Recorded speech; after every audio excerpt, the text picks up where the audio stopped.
Honey, someone's coming to the house. Someone's coming to the house. What do we do? What do we do? What do we do? Who are you calling pops? I'm gonna call the pops. We're recording you.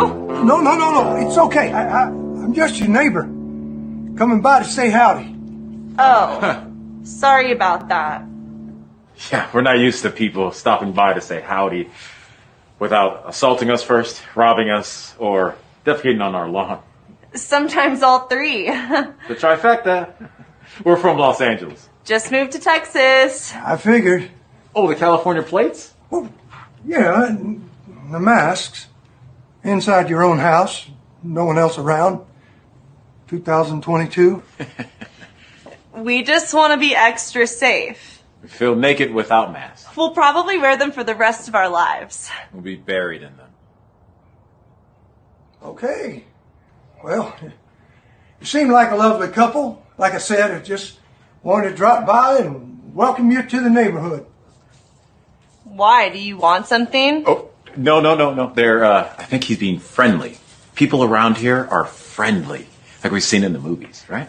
I thought that was just make-believe, like superheroes or families that go to church. No, that's a myth. This is real life. So, I live in that house over yonder. Name's Kevin. Hi, Kevin. I'm Tiffany, she, her. And I'm Steve, he, him. What are your pronouns? I don't believe in pronouns. I think they're reductive. In fact, just your asking about it is a microaggression. Oh my gosh, I am so sorry. I didn't mean to. No, it's okay. I'm just messing with you. I like all pronouns. My favorite is you. Yeah. I don't get it. Exactly. So, if you need anything, just holler. My wife and I'd be happy to help. Baby, he has a gun. I'm calling the cops. I'm recording you. No. Recording It's you. okay. All right, has anyone noticed this trend among some of our government experts lately? It starts off with them telling you a thing. If you question the thing, you will be mocked, ridiculed, and potentially censored. It then turns out later that the thing that they told you wasn't quite as true as they promised you it would be. And when you point this out, they revert to telling you that, well, they never told you the thing that they told you. And then when you show them incontrovertible proof that they did in fact tell you the thing that they told you, they just suggest that you should be mocked, ridiculed, and potentially censored. I can't imagine why we don't trust these guys. Hey, y'all. I guess a lot of you probably noticed I took a lot of the wrenches down so the mods will be able to help do damage control over the things going on in chat. Had a long talk with different people, and a lot of the stuff that we say, certain keywords and stuff that's going on in chat, that's the reason why that a lot of channels are disappearing. They're getting that bad. They're picking apart chat and comments after.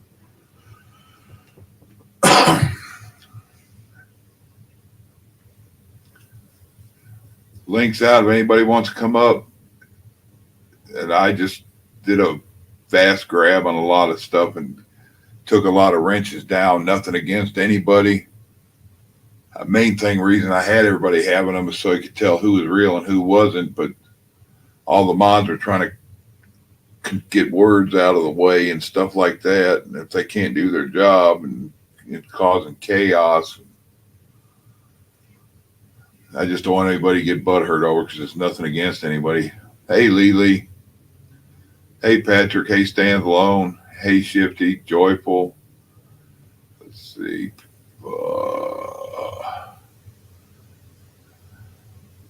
Let's see anybody else in there. Hey, Vanna.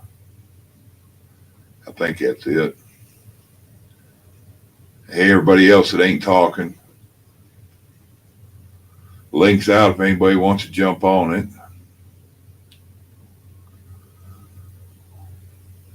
I just got off with over at 101s. And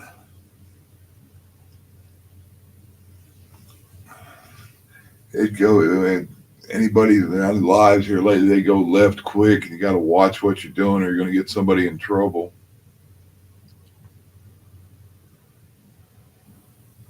Thank you, Lily.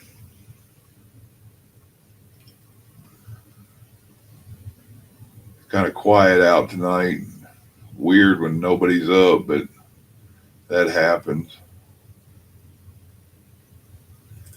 Let's see, close that.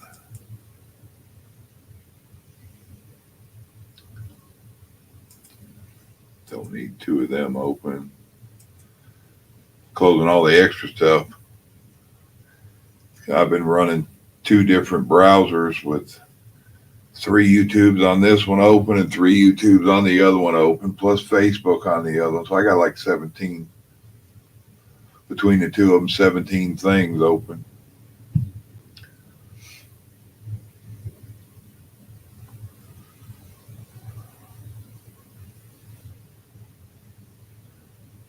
Yeah, Lily, sorry about that. I heard about that and just hadn't seen you.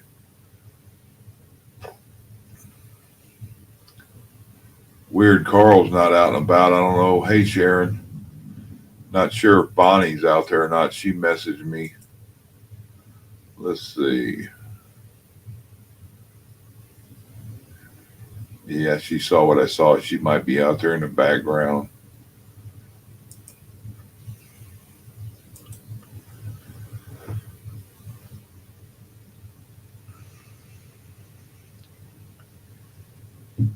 Yeah, if anybody feels like coming up, it's always open floor. Give us all something to talk about or hear or get stuff rolling. I forgot all about setting up a live earlier. Granted, it told me I started it half hour, 45, an hour ago, something like that. I forget. And it was way before that I started it.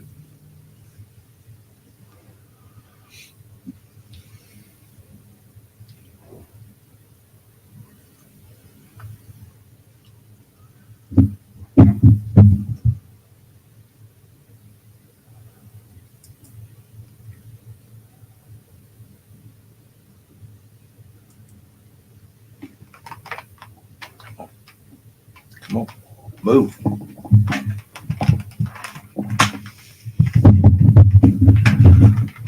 Cat up here getting all over everything. I know what he's doing. He's trying to beg me into giving him some kitty candy.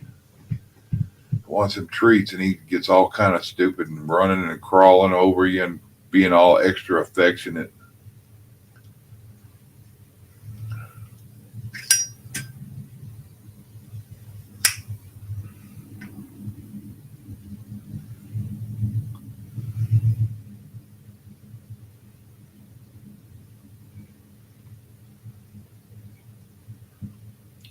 So how's everybody's weather today around there? It was hell.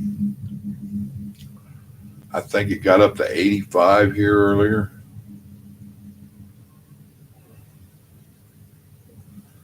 Hey, Jerry.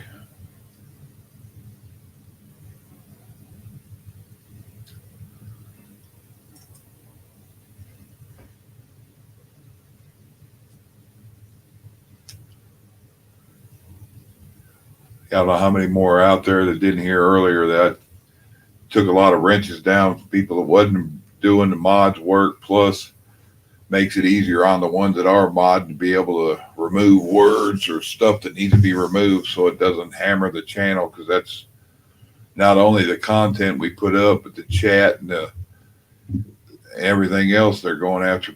They're blaming the content creator or channel owner for whatever, a lot of times with comments. Wow, 24. What's up, Carl? What's going on? Can you hear me? Yeah.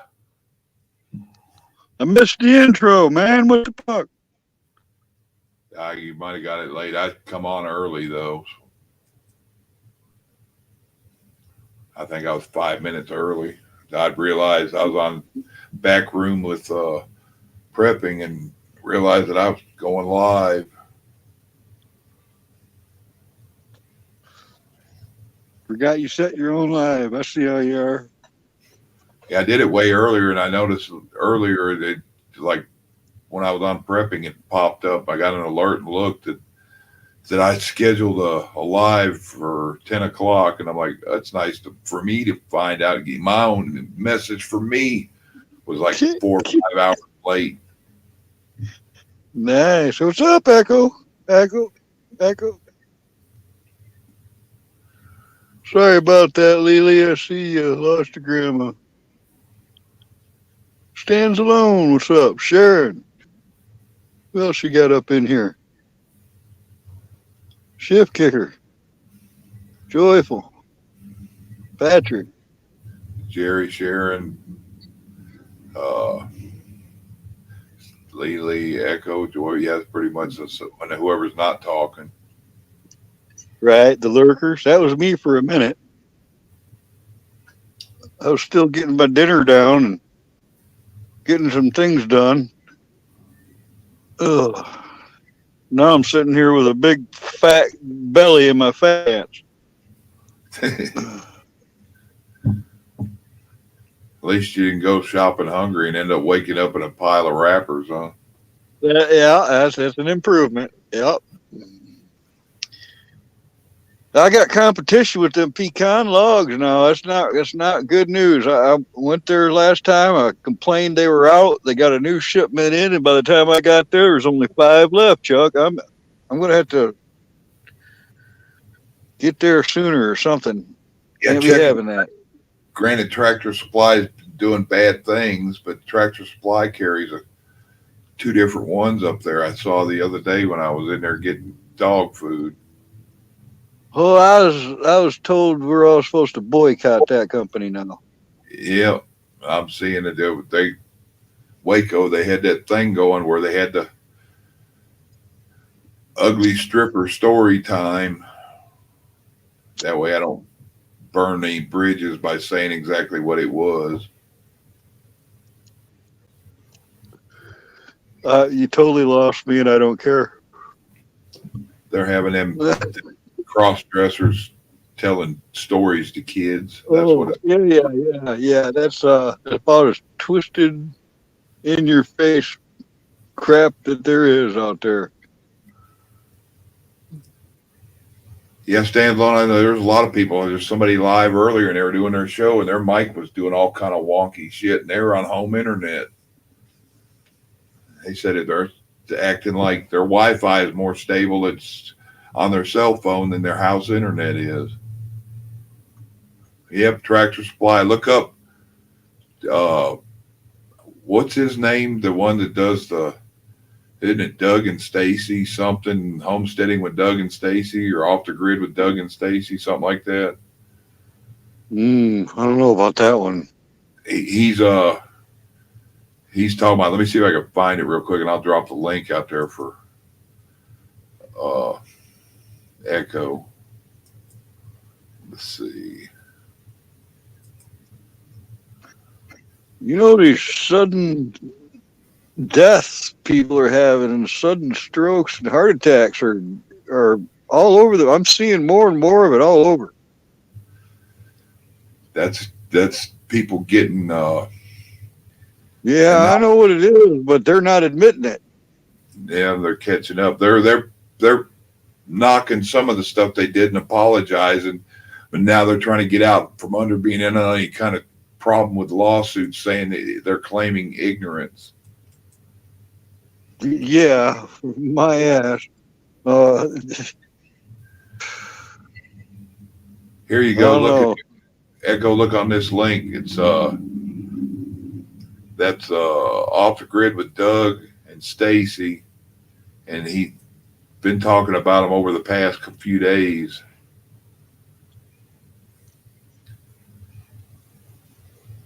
It started 10 days ago, I think, where the idea come up, but it was back in October. They did it here in Waco, Texas. Ted Nugent had a place in Waco. Yep. Ted Nugent's the one to let him know about it. That's where he heard it and saw it.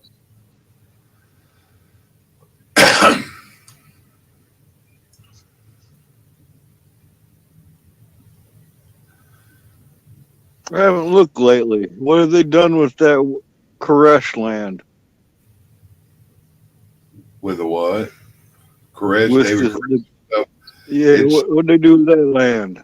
Only thing I've seen that's left there is the land and a few concrete basement like what's left over if you remove the structures from the top of basements. Just the foundations. Yep, just holes that are full of rubble and water. They must have bombed the shit out of it in the fires that were burning. And I think they plowed it in after it burned. because supposedly I they had remember seeing it. bunkers and tunnels and all kind of shit there. They buried school buses end on end to create the tunnel.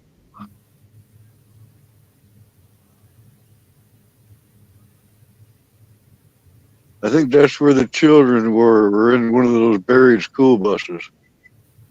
Yeah, because they get out certain ways. And they had small like culverts to go through to get into them, and it would take them out somewhere else on the other end of the property. I think if they needed to get out.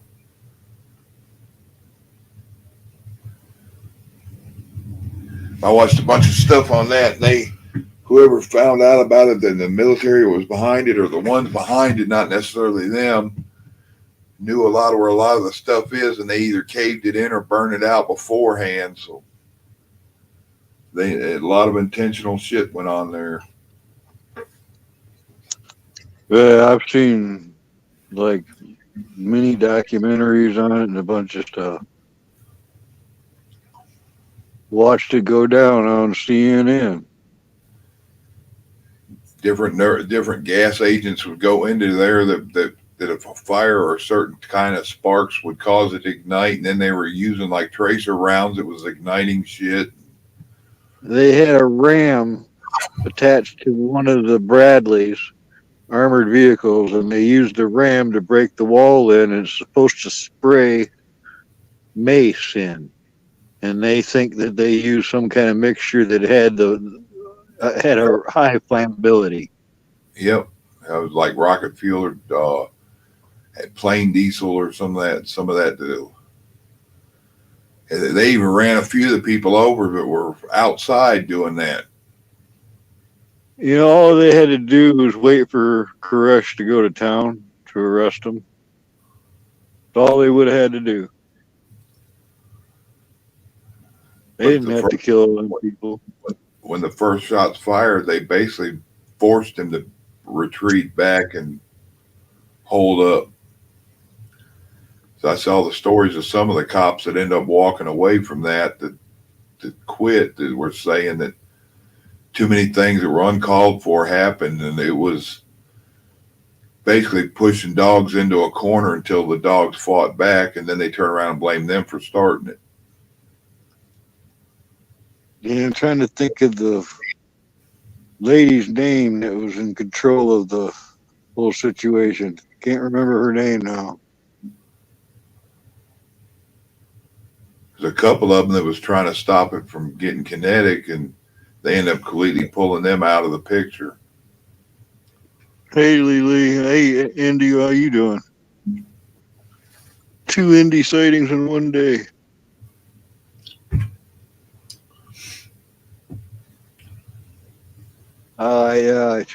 Gosh, why can't I think of that wench's name? Bad woman. Bad woman. Can't think of her name either. Janet Reno. There it is. Thank you.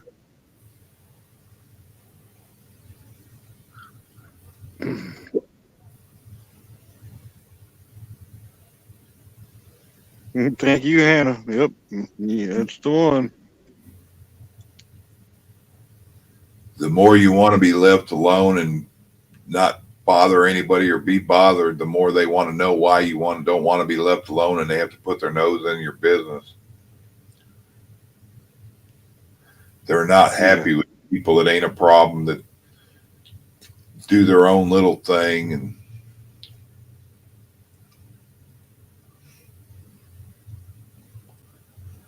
yep. Janet Reno. Too many nosy bullies.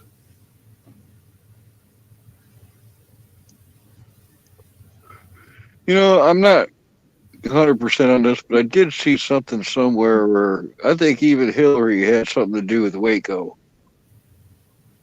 Her and Janet Reno collaborated on it or something. Thought I saw something about that once. That's like the cattle guy over there, the ones that they shot him up, and Bundy. even kids. Yep. Yeah, Weaver, Randy Weaver. Had the girls in the back seat were laying in the floor, and they were, after he got out and even had his hands up. Dad just got out. He has his hands up. They opened fire on him. They're shooting him away, and they're still shooting. And then they were hollering that the only ones left were girls in the back seat or something, and they kept shooting. That was something I didn't. You can't hear. There's a guy that's got his own, website. His name, and he was on YouTube. They banned him there. They banned him on Facebook. His name is Dennis Michael Lynch, and he's like a reporter. He does his own thing. He did it all on his own. Anyways, during that Bundy standoff, he walked up the ravine between the authorities and the Bundys, and I think he really stopped a bloodbath. And I went looking for that footage to show somebody the other day, and I can't find footage of it nowhere. Go figure. You talking about the one where the first ones killed was the youngest boy? No, I'm talking about when at the bridge there was a standoff at the ravine after that, and there was a whole lot of cowboys on horses and a whole lot of authorities up on the bridge, and it was going down. It was about to turn into a bloodbath, and this guy walked right up between both entities and shouted, "Hey, what are you doing? You really want to shoot these people?" And he stopped that from happening.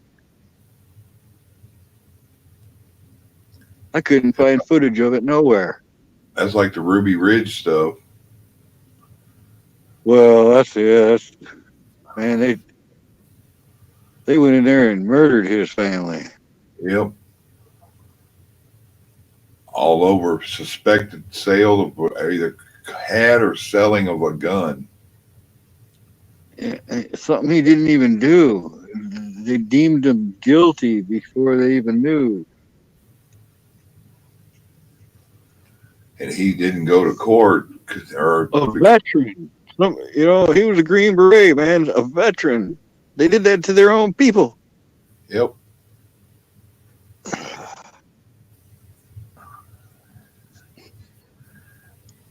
All he wanted to be is left alone.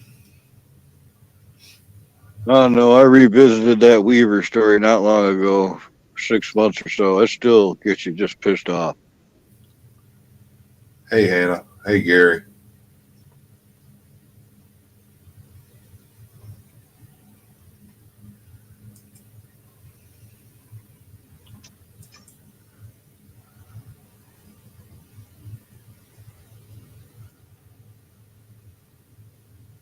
Well, I've seen where they're backing off on the mandatory, for the military. That's the good news.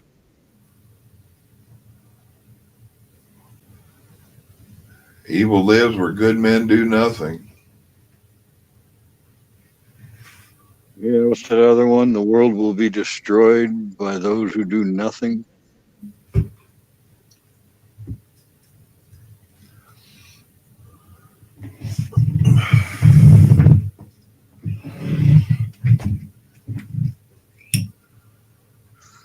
You say you had some videos? Me? Yeah, I thought I heard you say you had some stuff on that there, but that's amongst some of the stuff that I had that just disappeared. Oh, nice. I'm not sure, Chuck, but suddenly I'm seeing videos I couldn't find on YouTube. Like maybe they're taking the private setting off of them and letting the videos come back. So Have you noticed that? Anybody notice that? They're probably doing it so they got a reason to go after people. They got a cleansing going on. Well, I mean, I'm talking about the good old rabbit hole type videos, that kind of thing. All of a sudden, they're showing up on my feed all over the place, and they weren't there before. I mean, they were there a couple of years ago, but I haven't seen them since. Oh, it's just like I'm seeing everything all over again 2 years later.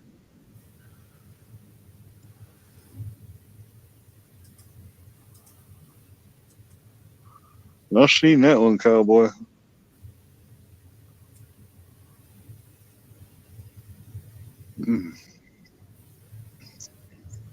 I've seen some stories about Brazil too.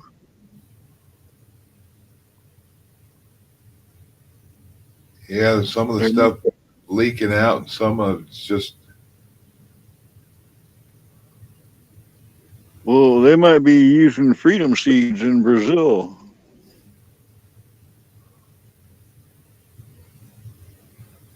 Yeah, people standing up. Well, the military, in fact, supposedly hunting down certain people.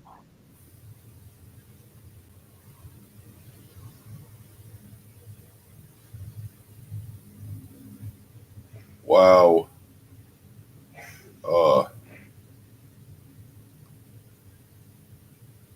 Project Veritas,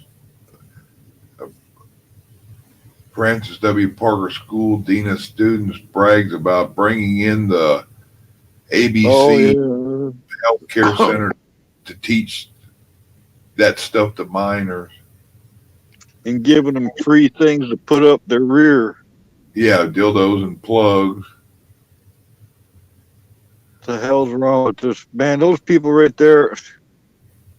I mean, if you can't, put them all on an island at least all together.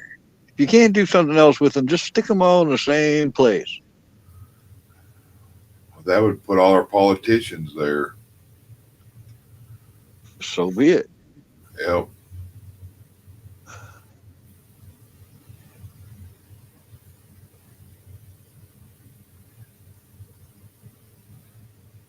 This is the craziest couple of years of our lives. The stuff you're seeing in the news, just imagine seeing it just 20 years ago, 30 years ago. Imagine seeing something like that in the 80s. There would have been mobs with baseball bats headed to those locations. I just can't believe that they've got the populace so reined in that there's no lynch mobs and stuff. I'm just surprised. I'm amazed. Yeah, there's too many can't figure out if they're a cat, dog, boy, or girl. So they're intentionally altering those children, sometimes against the parents' knowledge or will. This is just madness. yeah, like the video you were watching a minute ago, they got adaptable DNA to turn these people into furries or whatever. That take away the human aspect. That way, people aren't considered. That's another thing they're not covered under their rights then. So that and the evil takes it out and takes away people from the eye of God, because it's people basically turning their back, bastardizing themselves and their families. It's promoted, it's awarded. The entertainment industries, the media, the social media sites, even Disney's woke. If I had children, they wouldn't be in the school right now. They'd be homeschooled no matter what I had to do to pull that off. There's no way I would trust my kid in the school systems right now. It's too bloody crazy.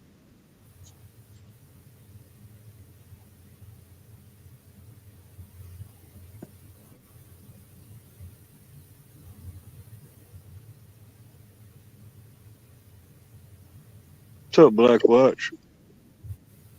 Benji? Black Watch.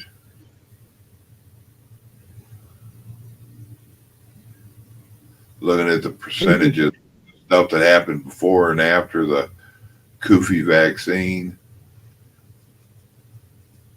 Well, that's just it, man. I get on every morning. I get up. I get on Gateway Pundit. By the way, have you ever had somebody look Gateway Pundit up that's never been there? If you look it up through Google, they give you this is a right-wing conspiracy theory site. Warning, if you look it up that way. If you just go to Gateway Pundit, you know, I have yet to see a fake news story on there. Can anybody else say that they've seen something fake on Gateway Pundit? Because that right there is manipulation of the truth. But anyways, I get up on every morning. I go to certain websites. I check the news. I check some of the media sites, and I'm seeing more and more people just mysteriously falling on their face all over the world. There's nothing to see there.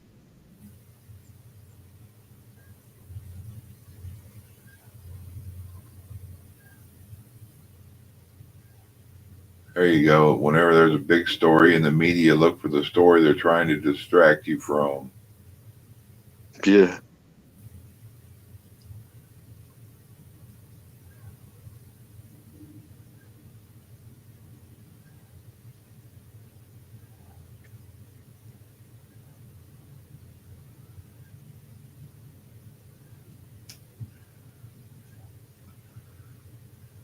What was the weather like for y'all today? Mild. It was almost 40 degrees here. It was pretty warm. It's like 85 here today. Yeah, well, that's the difference between Texas and Michigan most of the time. Like I said, I tried to bring home horned toads from Texas quite a few times as a kid. They didn't like it here at all. They died off every time. So they closed the poll on Georgia instead of having they have the runoff. Who in the world would believe that Hobbs had that much of a following in the first place? Everybody loved Kerry. There's no freaking way. These people are it's just, you know what they're doing. Like, I won't say it. I don't want to get you in trouble, but there's just no bloody way. Same shit, different years. Like here, looking at it, before it had to be a runoff, which I don't know if they ever did it. Now it's showing that Walker lost by like 1%. Yeah, I call bull, man. I call bull on all of it. Because I'm also seeing on the, again, you go to the right places, you see that 25% of were flipped. So they're doing things and they're catching them doing these things, but apparently it just doesn't happen overnight. What's up, Auntie Jack? Well, here it's Jerry, showing. If I didn't say hello to Jerry already. Here it's showing at one point of the runoff it was 50% to 50%. How does it change once it hits a 50-50? Yeah. How do they get 300 million more than actually live in that state? What's up there? That kind of thing. Zombie votes. Who else did I say hello to Tennessee Ridge Runner yet? All the regulars are here, Chuck. Check it out. How many's in here? I can't see a number on how many's here, but 27. Hey, Auntie. Hey, Ben. So there's like 30-ish of the regular crew then.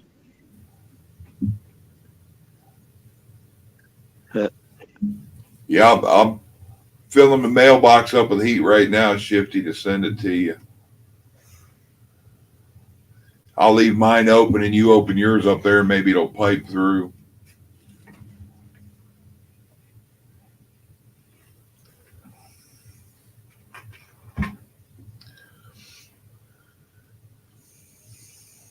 So how you been doing, Ridge Runner?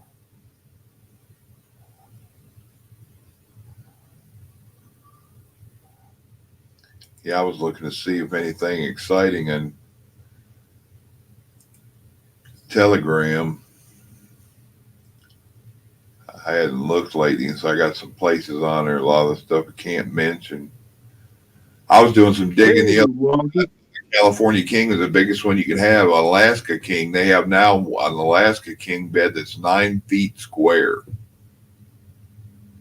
From head to foot, 9 feet, and from side to side, 9 foot.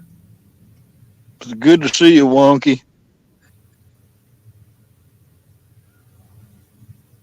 And the range price on them is anywhere from $3,000 to $10,000 just for the bed. I don't think that includes frame. I think that's just your foundation and your mattress.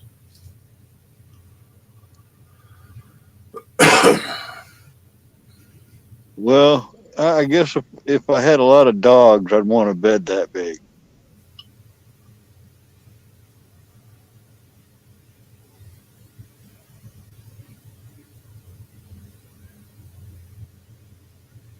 Or maybe if I was into gymnastics or something. That or you had a harem. Yeah, no, I didn't want that. That sounds like a lot of work, Chuck, if you think about it. Yeah.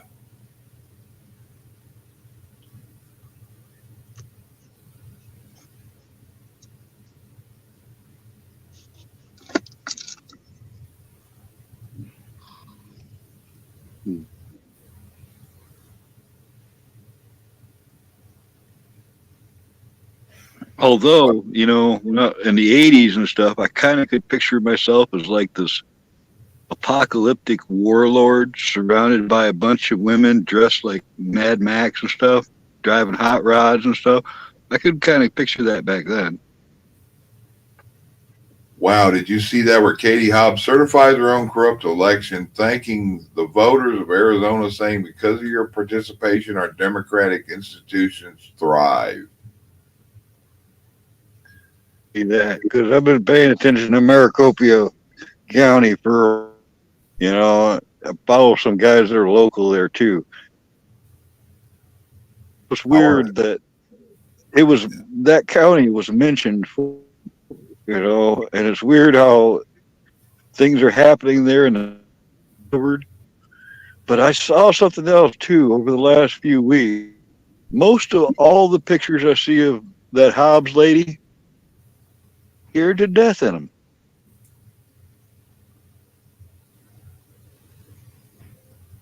Yeah, I want to see Carrie Lake powerbomb her. She looks photos and stuff. I've seen some strange photos of her. This mask that she wears, it goes like right up to the bottom of her eyes, all the way collar of her shirt. Man, she wears this monstrous mask. Frizzy, frazzled hair. She looks like she just left a meth lab. She got the face of a 20-year-old, and then the rest of her looks like been through the mill. I meant just to, because I do this with some of the players, whoever they are. I was going to compare pictures past to current ones, just for kicks and giggles.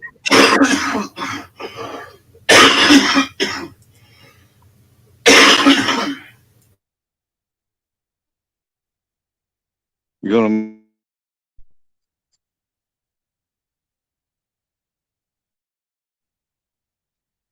Did you cough yourself right out of there? That's my.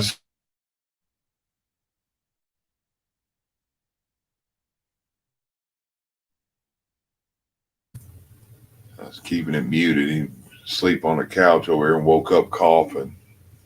Well, I was figuring yourself to the floor, we'd hear that.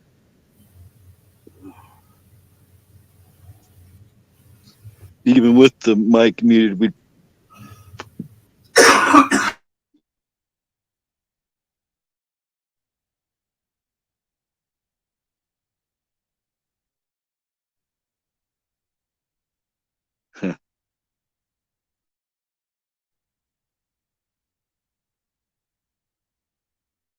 This is the strangest times ever. Hey, Bruce. I got somebody texting or look, messaging. Bruce comes up with some info here. I didn't know.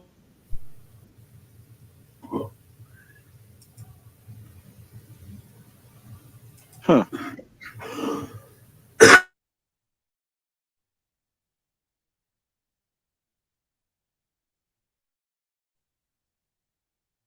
Uh-oh. What ain't it, Jack do?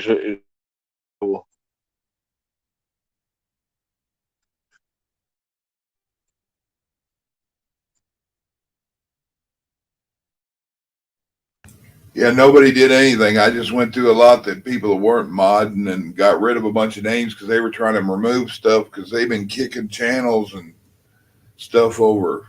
Now they're getting so bad that the chat, even comments after the video's closed.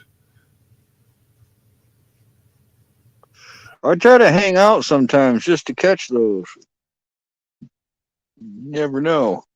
Actually, I've seen the after the live ended in that little amount of time where you could still. Yeah, a lot of stuff could be said or what have you. And then after they're even getting people for comments after the video's on your list. The shift kicker was warning us about that. Oh shit! I just choked on damn drink.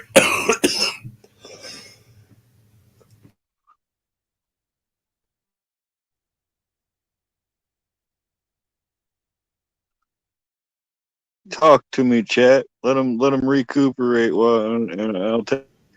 Yeah, I'm back. I just went to take a damn drink and choke myself on it. God damn it, Wyatt. Sorry.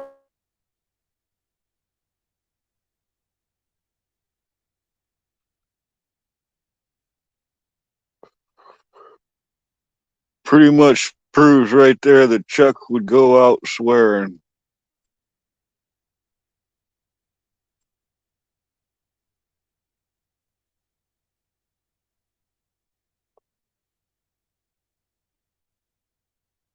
Yeah, you're right, Jerry.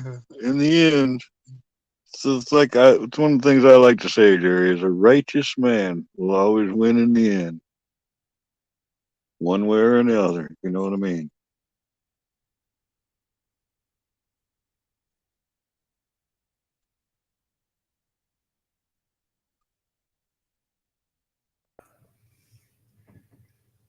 Yeah, trying to drown myself in my own damn drink. I read somewhere it only takes like a teaspoon of liquid to drown.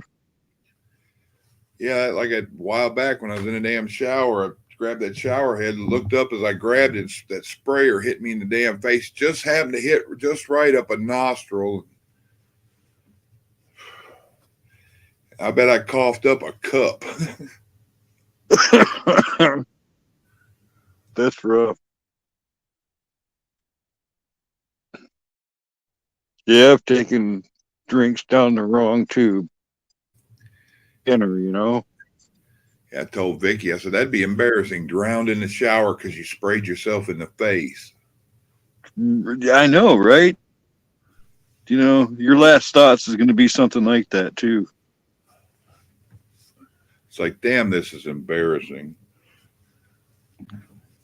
I'm drowning. Yeah, I will, Shift. I've never heard of that.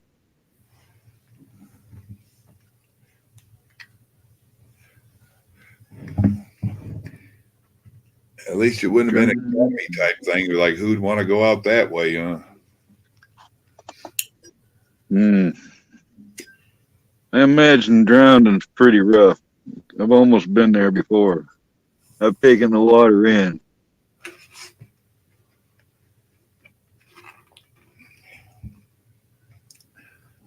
Hell, I scarfed at Subway 10, 15 years ago, a sandwich. It was one of those lobster seafood sandwich. And I was scarfing it too fast. I ended up having an inch and a half by inch corner of it was the plastic bags, but they had heavy mylar like plastic they used and where they melted it together. I felt it when I was chewing it. I was just scarfing down because I was hungry. I thought it was because I had them put spinach on. I thought maybe it was a bunch of them spinach stems off the end. And when I started to swallow it, I tried to catch myself, and that plastic poked me in the throat, and it locked my throat up. And I like to choke to death. I ended up Heimliching myself off on the counter where I was at because Vicky took my youngest up there where she was working to have lunch with them. Damn, that shit could cut your damn esophagus too.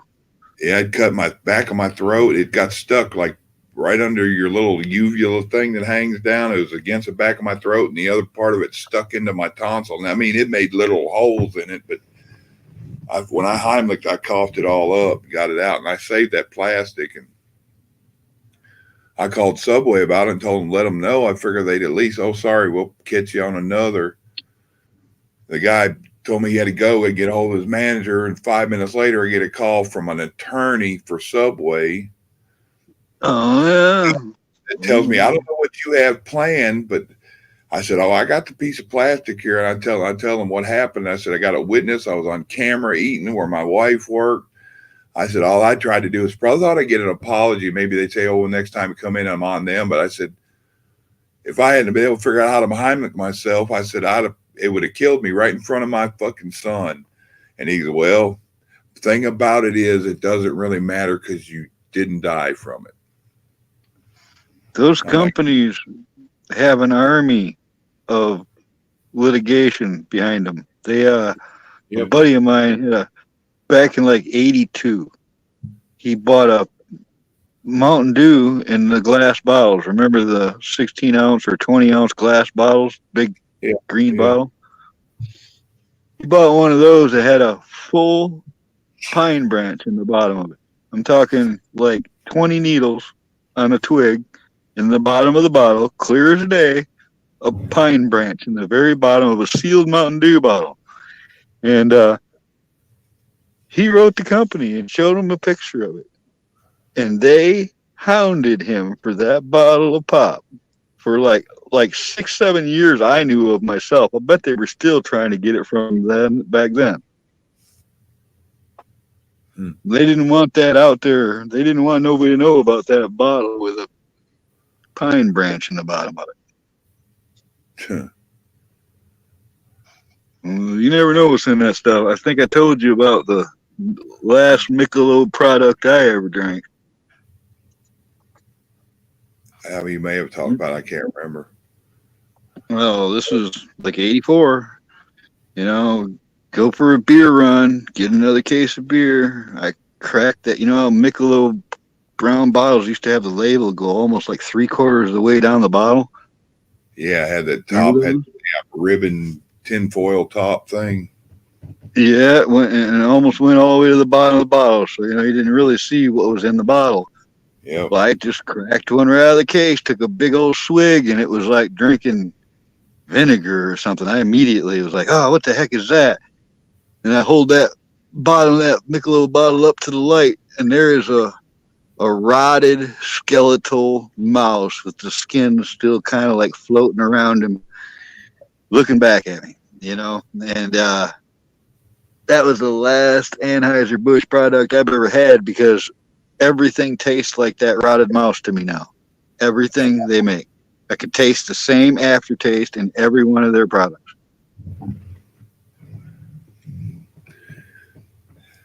Maybe that's why they call it hops. A rat hopped in there, huh? Oh, dude, people I was with almost puked when they saw it. I didn't puke it, but boy, didn't feel right about it. That was not a fun thing to see. Yeah, that's like them fruit things where the kids stick a straw in them. All of them, they found parts of rats in them and dead rats and this and that and other. Like,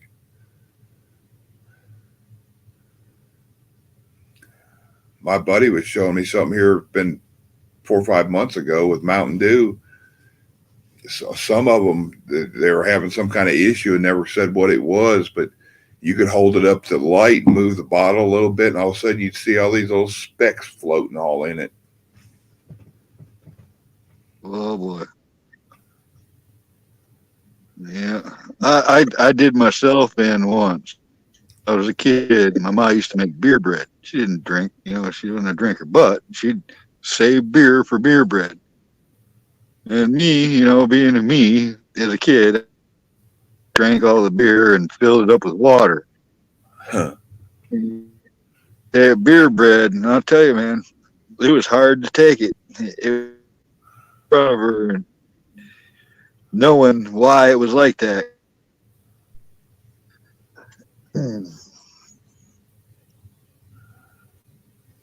nasty. Huh.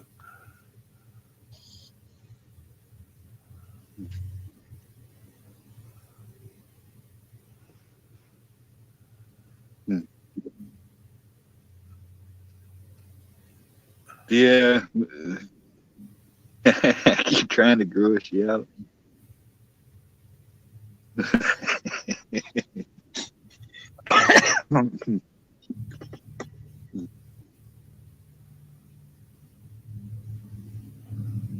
Life can be pretty gross. That's a fact, Black Watch.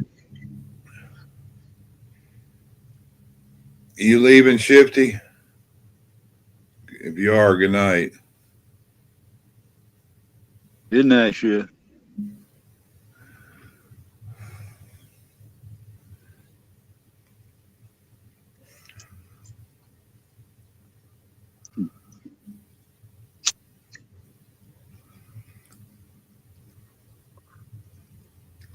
Yeah, I did. It was basically helping them so they could do damage control with pulling a lot of the wrenches, and a lot of people didn't know how to do what and get rid of what. And I guess when you see enough things that happen in channels, they know what they're doing, seeing how it happens. So Had wrenches disappear, and I don't normally say nothing because it's actually less. You got to sit there and try to watch things and exit. But then, also, if you don't have a wrench, I'm not so inclined to have to pay attention to the chat. yeah, There's pros and cons to everything, and plus, it's not just the channel. And there's channels I go to mainly because I know I'm going there. It's not just the panel. Sometimes it's the people in the chat too.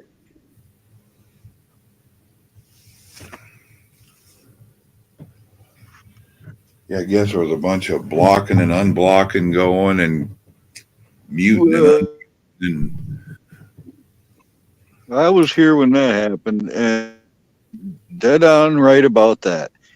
He knows what to expect.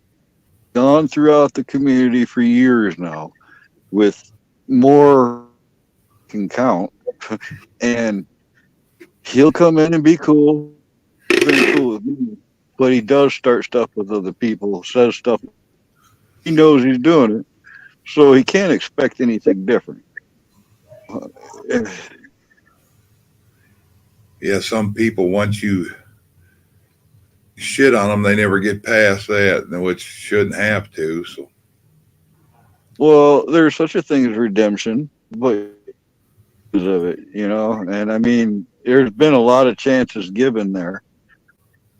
It's kind of embarrassing to me, for instance, because the one chat and I'll talk to him like anybody else.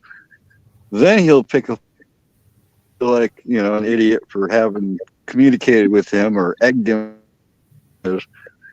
So I just try to treat everyone. And it's hard to do. It's hard to do. yeah.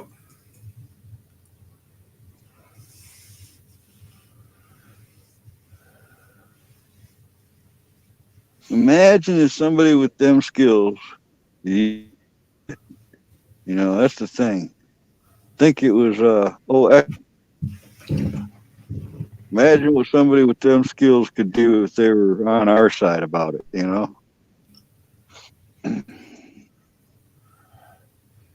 Yeah, usually when somebody's got knowledge of how to do stuff that's risky, it's usually on the wrong end. Yeah, and I was naive, Chuck. I come out thinking everybody's basically good people. I come out here and I did it throughout my whole life. I'll be honest. I like to think that people are generally good, which leaves a wide opening for bitches that aren't.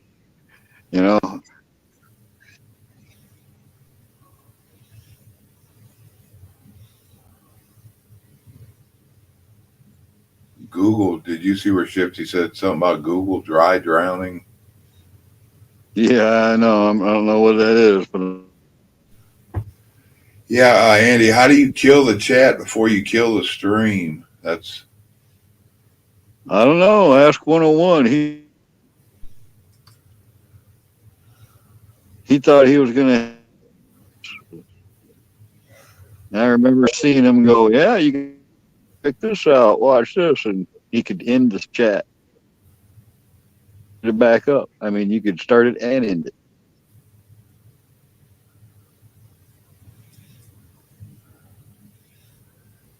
that must be in the customized channel thing. Let's see.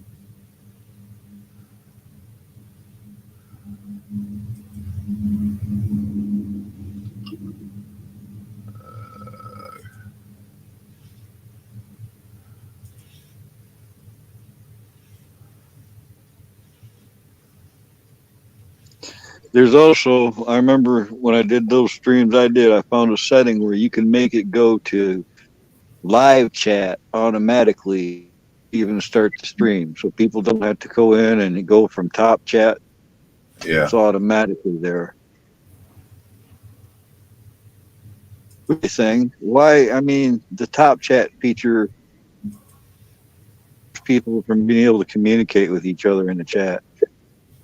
Doesn't.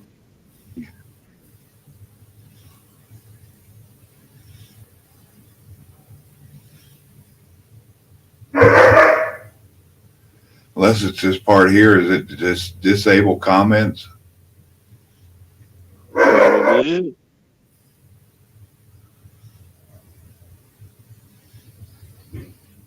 Dog barking or a chair going across the floor? That was dogs in there.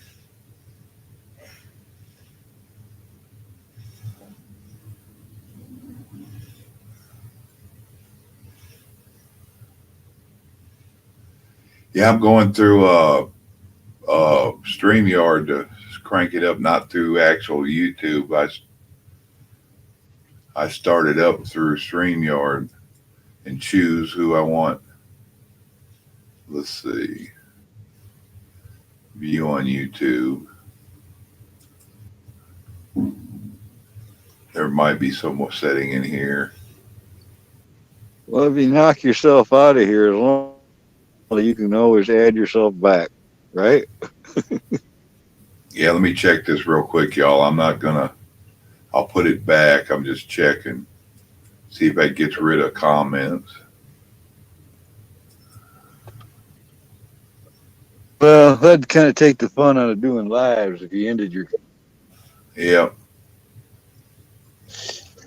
I don't know. You can make it where you can make a sub for a week or something to be able to chat.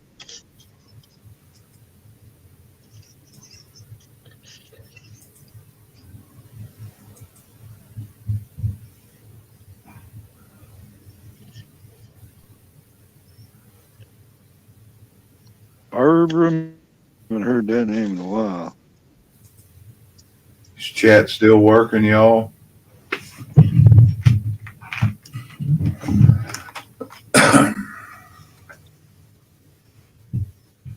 In other words, don't call if it ain't working.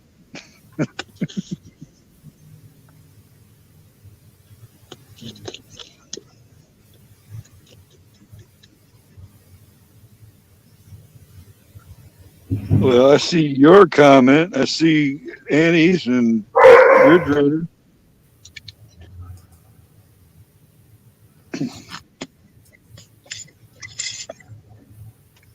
It looks like it still works. Yeah, so it wasn't nothing.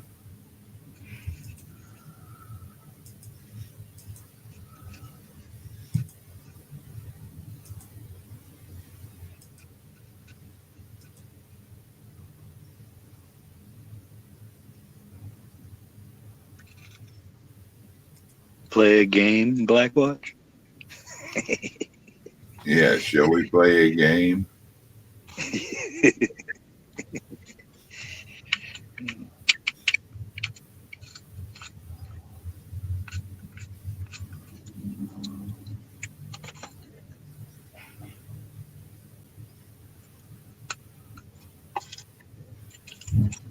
Yeah, I don't know exactly. I'll have to hunt it and dig it up. I'm guessing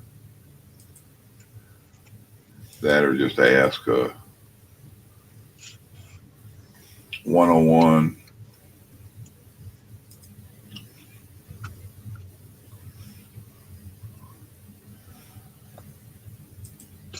Yeah, he'd probably be over here during the day. You gotta stream like between 6 and 9 o'clock to catch him.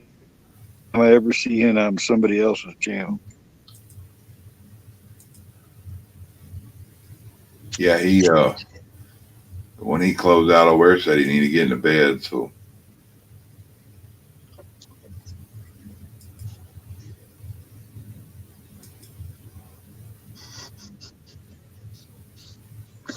yeah, I see you're showing up. So that might have been comments for after the video's down.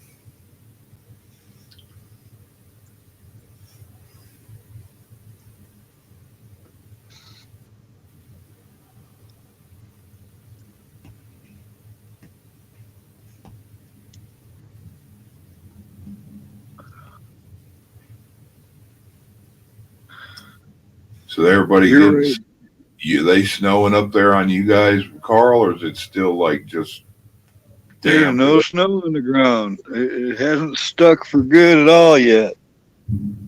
Keeps melting away. This is not, growing up here, you'd have a foot of snow from the beginning of November until March. You'd have snow on the ground all the way through. Not anymore, man. Michigan's changed over the years. There's less accumulation of snow by far. They're saying it's like this weekend, maybe uppers, maybe from what George is saying, they're supposed to get hit with some of that storm stuff that's going to be hitting the East Coast or New York, New Jersey area or whatever. Yeah. The thing about Michigan, though, I mean, I know they say it about other states is, if you don't like the weather, wait a few minutes. But the thing is Michigan, you could get a huge storm go through Ohio or Illinois or something, and just because of them lakes, it'll miss us. On the other hand, those lakes could make it way worse. So you just don't know till it gets here. You can start meager in one place and turn around and go 100 miles and turn into something bad. Yeah, that lake effect. I missed the deep snow up north where I lived for 25 years. That was real deep snow all the time, 3 to sometimes we got a 6 foot of snow up there sometimes. But if it's going to be cold, I'd rather have the snow. I was just saying that the other day too. I mean, I can go snowshoeing. I can build a big giant snow fort. It looks cooler. I get to bring out my white camo for a while. I don't mind the snow. If it's going to be cold, you might as well give you some snow too.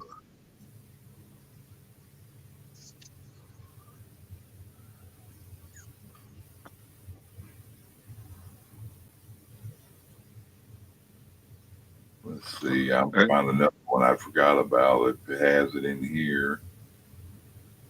I imagine there's places in the desert like this, but when it's deep snow and you can like get about 3 miles or so away from all civilized, meaning roads, houses, away from everything, get a few miles out there. That's the quietest I've ever heard anything. In the middle of the day, 4 foot of snow on the ground, everything is dead, quiet, silent in the woods. That's the quietest I've ever heard it.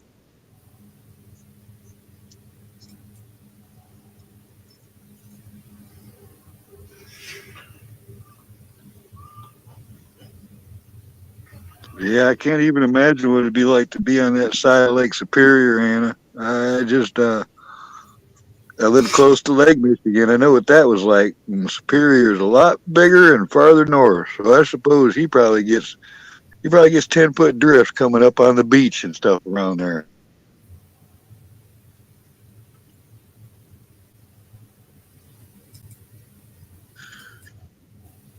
Buffalo, New York. Yeah, weren't they? They were buried recently, weren't they? Well, Yeah, it's also the altitude. You know, where I lived up north, it was a real high, actually the highest altitude in Lower Michigan. So you had the lake and the altitude. You get them. That's where you'd catch it all. That's why we always had more snow than the rest of the state, because the altitude.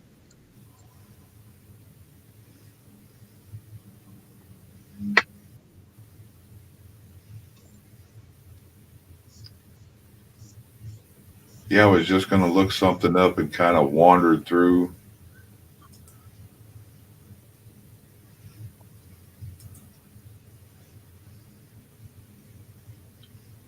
Well, I can't hit that. Somebody gonna get that.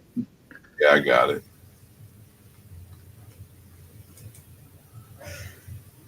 That's weird how that just decided to just jump in and rear its head. Haven't they always liked you? Haven't they done that to all your lives? And a lot of times I've been missing it on here, like this one, but I'm just to the point to where I really do think it's like they sending somebody out on point looking for channels to send them to, you know? yeah. What's going on, guys? What do you say, Bruce? Not What's much. up, Wonky? Not much. Yeah, I'd like to give you guys a video to watch. It's 2.5 hours. You have to watch it at your leisure time, but it's a guy by the name of Joel Scouts, and he does a year-end summary every year. And he comes up and has, there's nothing not to really believe about what he does, because he's kind of got his pulse on the inside of the government stuff on what's going on. If you want the link, I can try to get it to you and let you guys watch it at your leisure time. Yeah. Then I'll have another one from, it's called Daily Excellence, but he's interviewing the host and owner of Israeli News Live. He was on a couple nights ago and has some bombshells in there too. Yeah, Bruce, I've seen you around for a long time, man. Are you working out or doing some health benefit thing or something? You look like you lost weight or you look healthier. I've been horizontal and trying to stay upright is what the problem is and everything. I have no stamina or anything, and I think part of that is what I found out last Friday. I was having trouble with my heater. I had the service tech come over from the gas company, and he says my heater box or the heat exchanger is not working right when the fan kicks on. It tries to blow the flame out where we light it and stuff, and wouldn't stay. What, do you think you're getting gas? That could be it. That carbon monoxide and gas. Yeah, I got a monitor on the way. I don't know how long it's been that way, but I ordered a CO detector. A CO detector that has a meter in it to let me know on what it's doing in the room at that time. And I looked up the thresholds for the 10-hour exposure, and it's 50 parts per million, but I'm going to get that in here right now. I don't have any money to replace it. I'm only on Social Security and everything, but like I say, no telling how long it's been like that. And I know I'm gambling, but I got a portable oxygen deal here, and I always can go outside and open some windows and get it out if it gets too bad. But I know I'm you should be sleeping with the window cracked regardless till you know. Yeah, this house ain't the most airtight one in the world anyway, this house I'm in and everything, but no, that's kind of what I'm doing. You got oxygen there? Whoo, doggy. You know what kind of a boom that would make if something gave? Well, no, I got a portable oxygen concentrator that I turn on and off. There ain't no bottles or anything like that. But I don't do it unless I absolutely got to, and everything with the oxygen, supplemental oxygen, I haven't needed it for a while. My oxygen did drop for a while, and now it's back up where it's supposed to be. But with that heater playing with you, that could be a lot of your issues. Yeah. It could, man. It really could. That stuff is evil. Yeah, like I say, I don't know how long it's been going on or anything, but like I say, I'm on Social Security and don't have any reserves or anything to even think about putting another unit in there and everything. And I know I'm playing around and gambling a little bit, but I got, like I was telling Carl, I've got a CO monitor coming with an alarm and everything. So I'm going to get it going in here. That way I can look at it and see what it's doing at all times and then plan accordingly.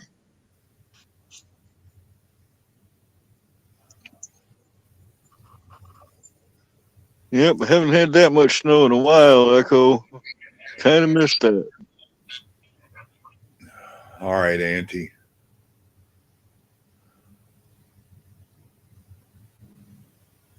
Yeah, I'll have to look it up. I knew where the stuff was. I think some of the stuff in YouTube they've moved around in the last year, and because I go to looking for stuff and don't find it, then I'll turn around and find it somewhere else. So I don't know if they've revamped when they change the look, and they probably don't want us to know what stuff is so they can manipulate us. But Well, that's what I was trying to say here a little while ago. It's like those disclosure videos I was talking about. I know that they can do this because years ago, maybe 5 years ago, my favorite album from AC/DC, Powerage. It used to, every song was on YouTube. All right, every song of that, or I could listen to the whole album through and through, and I did it on a regular basis, so I knew it was there. And then on one day, I'm searching that up, and I can't find AC/DC Powerage anywhere. Nothing on YouTube anymore. The stuff was gone.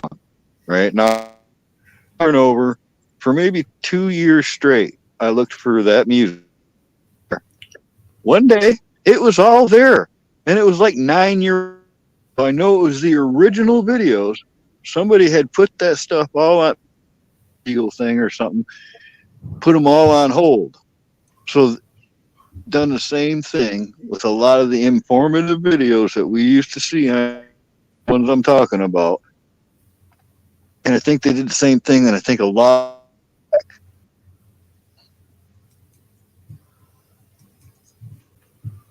yeah, they twist the way stuff is and hope, like some of them, like you said the other day, get away with doing what they want, play what they want, talk about what they want, and nothing happens to. And then That's the weird thing.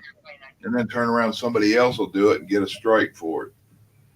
I've noticed that bias, and it makes me wonder if it's, is it something to do with monetary thing? Is it something to do with, there's all kinds of possibilities, but You snitch for us and we'll let you get away with stuff. maybe that's the deal. You never know in this world.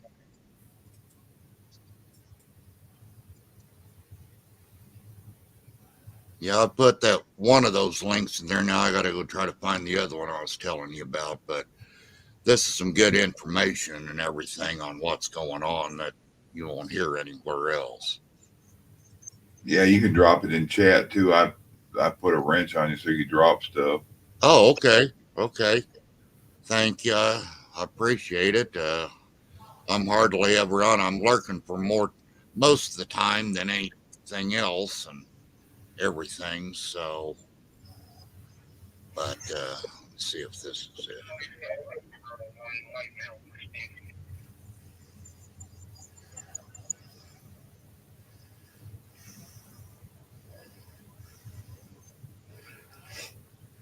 Yeah, Joel Scosen, he reminds me of that military general I used to watch. Yeah, he's a ex-military. He was a fighter pilot at one time, but he's Latter-day Saints. But he knows what's going on. He's not your typical Latter-day Saints dude and everything. And An Air Force general? I think he might have been an Air Force pilot.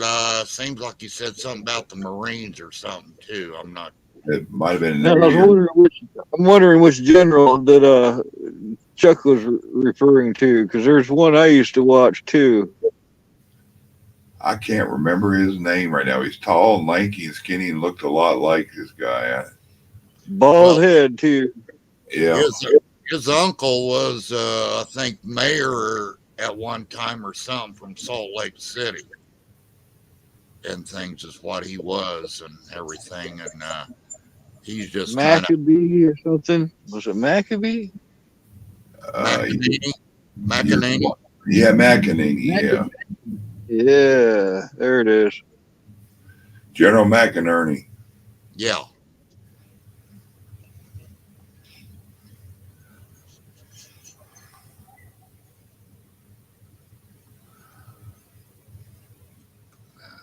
I wonder what happened to the Falconeer. You know what I'm talking about? Yeah, a lot of stuff supposed to come out, and he was doing, and all of a sudden now he's not. So Yeah, it dropped off the board there, didn't he? either something happened, or he's laying low, or who knows. He was too forthright with information about himself. You know what I'm saying? If Yeah. that dude was real, he would have been easy for the right people to find him. And if you're going to talk about stuff like that, you really don't want to be known and brag about who you are. Right. You would think that. I thought that at the time, the first time I heard him speak. Like, wow, he must be protected and know it. That or his hype or false information that make you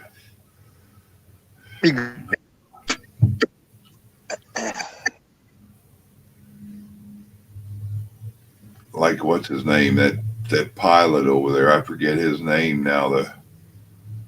Well, you know, there's misinformation and propaganda coming from all sides. Then there's apparently there's just people that like to make shit up too. On top of all that, Yeah, when you're trying to decipher the fake shit from the real shit and from the made up shit or the exaggerated shit, it's like, okay, there's 3 or 4 lines over here, and which one's real, and which part of it's real, and which part of it ain't. As soon as they say a date, I'm like, okay, yeah, this is bullshit. I don't know, Jerry, but I got pictures of the Blizzard of '78.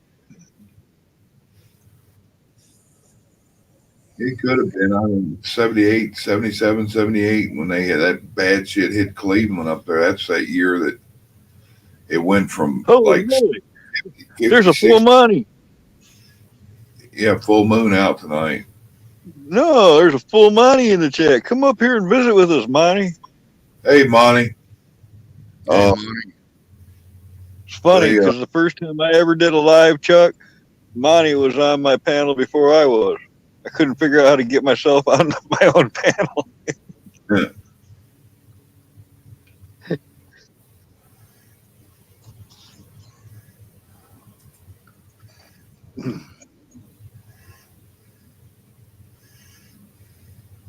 Yeah, they damn, I wandered off and forgot what I was saying.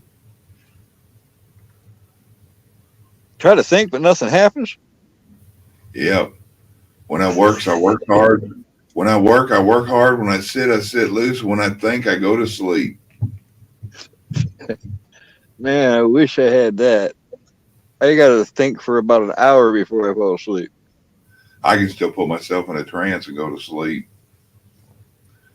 I learned to do that back when I was in electronic school. It's when I started having because I was cramming and writing and rewriting and notebooking and all this to make sure I did well on my written exams. And it always messed me up. And he goes, do you have any other way of doing things? Well, I have issues because I can't sleep right. He goes, and he goes, you anything that works for you? I was like, yeah, a lot of times I'll fall asleep when I do this. What I'll do is concentrate on a commercial or on TV or on the radio, but it's harder with music. But And I said, when I concentrate on that commercial and let my mind wander, I'll fall asleep.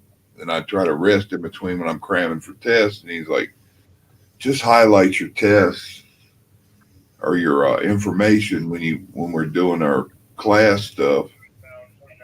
And he goes, and then don't let it bother you. Get up and look at your cliff notes, your highlight stuff.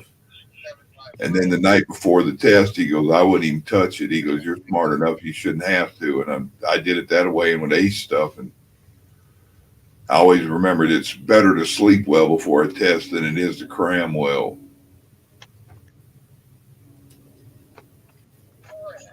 And I learned to hypnotize myself that way. And then now that same way, I can be sitting here all interested in a movie or something, and then it's like, it's gonna be kind of shitty when the commercial comes on or something. And I can just, before the commercials are done, I can be sound asleep. Yeah, I'm the latest sleeper I ever knew, and it's a curse. Yeah, I put those links in chat, Chuck. So if people want to look at them and everything, it's some, like I say, it's information you guys won't see anywhere else, and some of it's gonna think they're off the wall and everything. But keep in mind, Stephen Bannoon is invited at times, or a lot of the times, to Washington D.C. secret meetings and stuff, and he's limited on what he can put out, and that's how he measures his info output. And then Joel Scales, and he's got his pulse on everything throughout the year and everything, and he interviews on different times and everything. So just good information for somebody to take it for what it's worth and kind of keep y'all informed and everything. Yeah. Appreciate it. And if you have to say in code, what's the subject about, Bruce?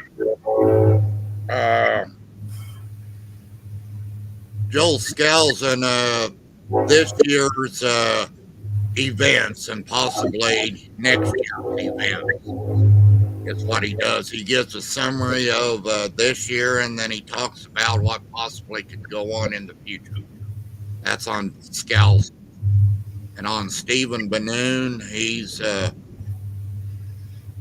I forget what little bit it is, but he gets into some science fiction and stuff once in a while with that one with the guy. But it's all Christian based and all of that. They're both Christians and all of that. And he's ex-CIA anyway, but he still gets he's drop on meetings and stuff and on different subjects and everything on what's going on and what part of the deal is overseas on between the two countries that are so-called feuding and how they've been used and how they could be used and things like that on what's going on, and everybody's thinking about the big one going off. And the way he talks, nobody You're talking global political atmospheres pretty much, right?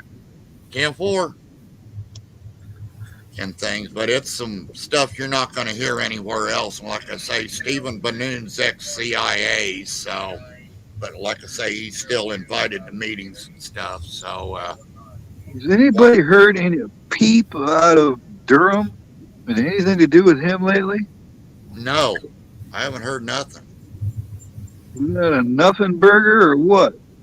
I don't know. And these two guys, I just put this stuff up on Scalzins. I was watching him trying to go to sleep, and I didn't get to finish it all, so I don't know if there's anything about Durham in that or not, but I fell asleep, but I was awake for the first half hour to an hour of it, and then I fell asleep because it's a 2.5 hour video on Scalzins.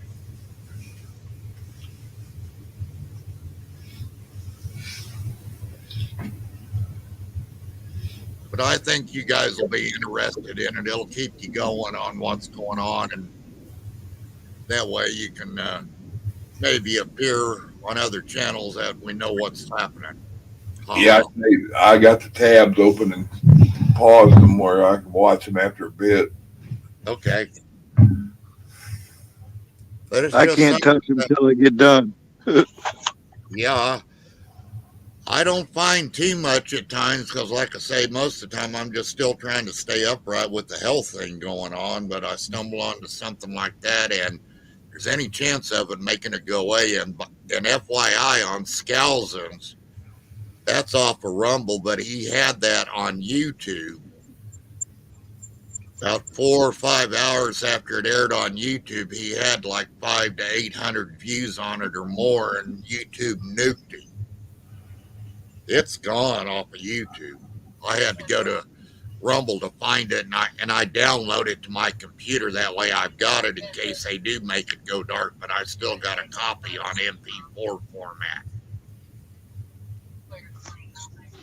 So on those, that's about how sensitive it can get on what YouTube is doing on nuking people. I mean, it totally wiped them out. It let me finish watching, but I wanted to start over or go to parts that I didn't watch, and I pull it back up, and it says video not available against our community guidelines.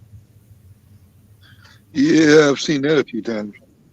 But that's what they did to him and everything, and it's through LDS Conservative is the channel on YouTube is what it was put under and everything. It wasn't under his personal one. He's got some personal videos there too, and each week he has a deal that you can get in the email. I don't know how much it is, but there's other ways to get it. It's called World Affairs Brief each week that he gives a rundown on current events on what's happening.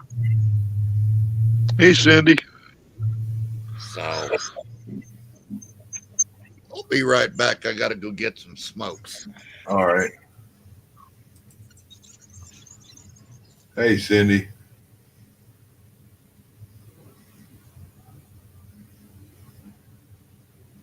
Yeah, Monty, the link's out there. Anybody else wants to come up, it's out there.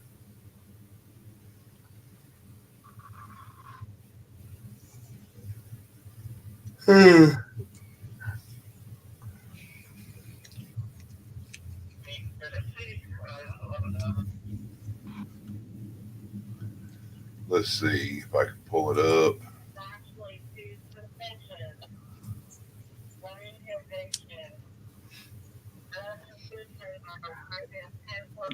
What do I hear in the background?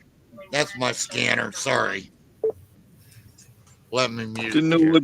No, I just didn't know what it was. It wasn't overbearing, but it was strange sounding. Kind of sounded like, the Peanuts parents on the phone or something. That's the radio of the drone that's flying over you, watching you, Carl. Yeah, that's like skeet shooting with prizes, right? Yeah, you get to keep what you find, huh? Yeah, this is the state radio here in Kansas, so that's what it is. I'll mute my mic and be listening here for a little bit. Yeah, I had a couple of programs on my phone and on the computer that was hitting certain stuff when it was going live. It would scan up. It wouldn't do your normal average stuff, but like this stuff with them shooting transformers and all that, any kind of stuff like that that's real high end would show up on it live, and it would kick them up. I got that disappeared. Those 30,000 volt transformers that are on the poles all over the place? Yeah. They're the big gray barrel looking things. Yeah. I've seen where they take those dollar store foil balloons and just let them rise up underneath the wires, and it just blows it all. Just fireworks all over the place for a few dollars worth of foil balloons. Yeah, Mylar balloons or whatever. Hey, you've got to figure you bunch all that stuff up. That's pretty big. That's a pretty big piece of metal. It'll be a wad of tinfoil or something. That there's a video of it, I bet, on YouTube still. It's just crazy.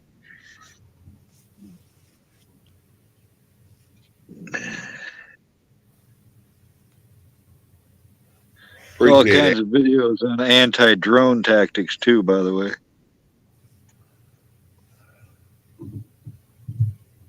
see. I swore I jumped to it. Let me make sure. Yep, it covered up another one. So let me.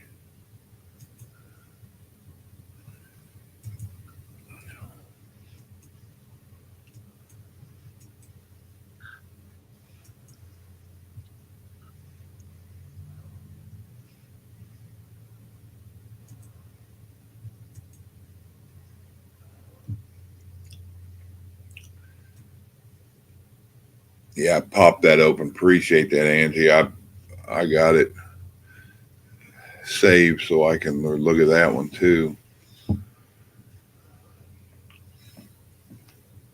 I can't do anything on this phone until I get off of it. Then I can look for the stuff. Yeah, Sometimes I got. Sorry, Carmel. No, that's all right. I have gone back a day later because you know that chat doesn't go back right away when you publish something. Sometimes it takes like a day for you to get your chat, the live chat to go with it. And I've had to go back and pull links out of those chats after a day of waiting. Yes, Cindy, the mod stuff, a lot of the wrenches went away to help damage control with them trying to control language and stuff that's going on out there. Because a lot of the channels are getting hit because of comments and chat. And yesterday had all that issue with them trying to control stuff and telling people they need to delete this word and them words. And so I went ahead and made it easier for the ones that are modding all the time to be able to control it. Nothing against anybody. It's just like 30, 40 people lost wrenches to me to help so they could do damage control. There's too many chiefs and not enough Indians, and nobody knew what to do. A lot of people on there didn't know how to remove comments or what have you. And I don't want to, sorry, I don't want to lose another channel. Not lost the other one completely yet, but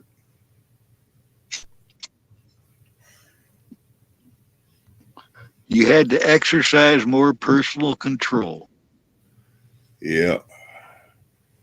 Because the main question I got to ask is, what do you need us here to mod for when everybody is a mod?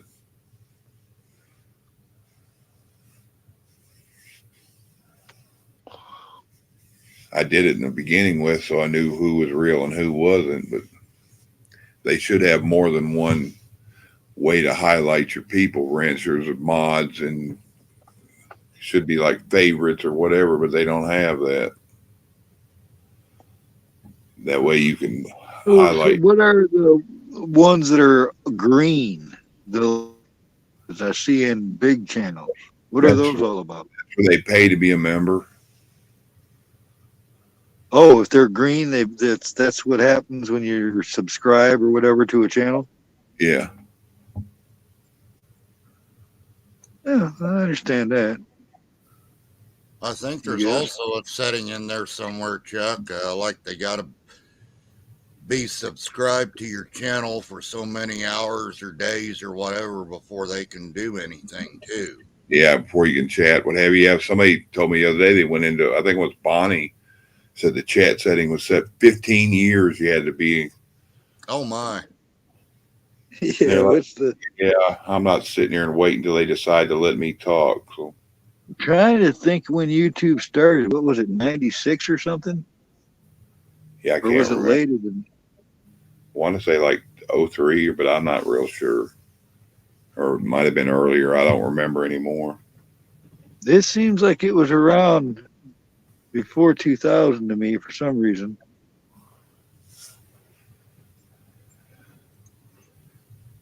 I can't remember.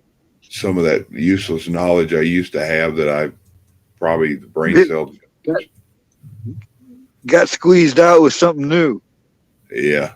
Let's see.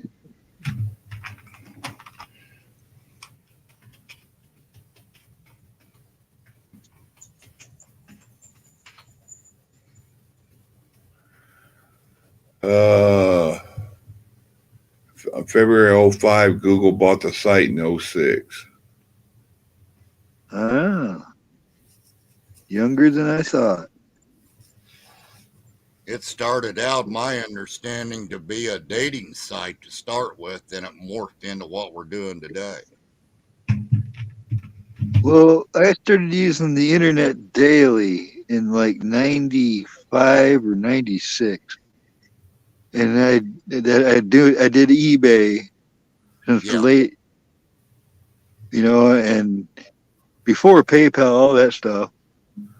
And I remember some of these sites coming to me, but for some reason I thought YouTube was there longer. I don't know.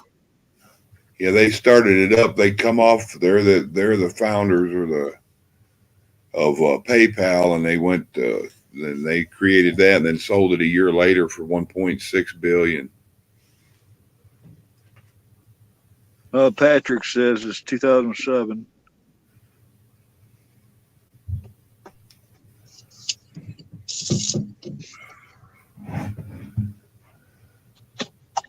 Did you take your video down from the other night, Chuck? Yeah, I made it private. Oh, I didn't know. You got to know how to get rid of the chat. So okay, yeah, I was going to go back and finish watching it. I had something else come up that I wanted to take a look at. When I came back, I couldn't find it and everything. So I was just kind of wondering if you did something or YouTube.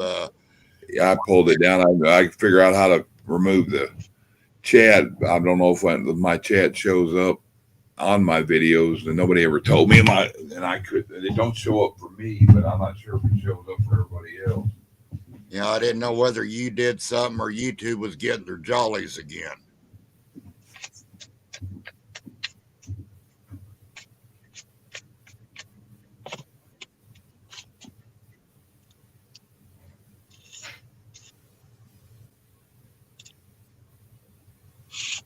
$2007 does not seem like it was that long, I guess. How many years would that have to be? 15 years ago. Things have changed a bunch, especially the last 2.5. Yeah.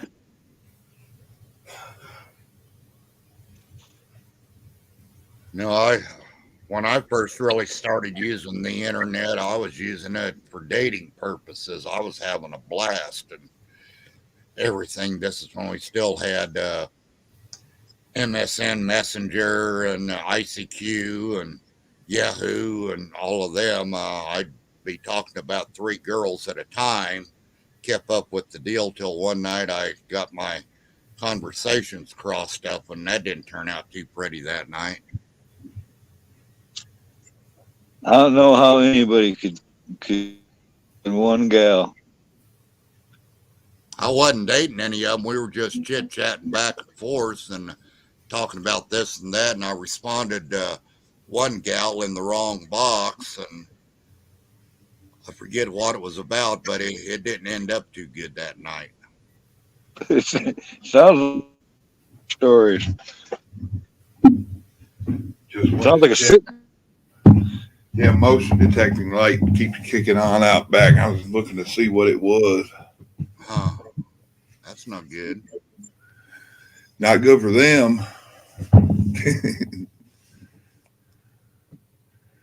Either it might be a cat or a raccoon or something, but Year-old AOL male. You 28 years ago.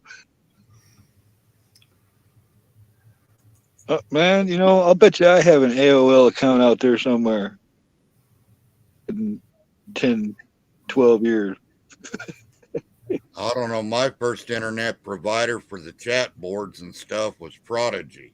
My brother got me going on that. So I was in Wichita and he was in Denver, and that way we could message each other back and forth on the beginnings of it. And I remember the dial-up modems, man.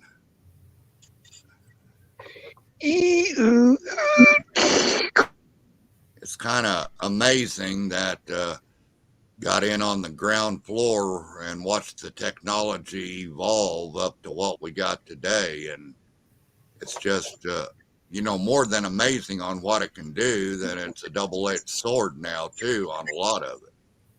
Yeah, I haven't set it up that way, Auntie, for a while. I wish there was a setting where you could just leave it that way, where it keeps it where people have to be subbed for 5 minutes. But you have to do each individual live that way, and half the time I forget it. So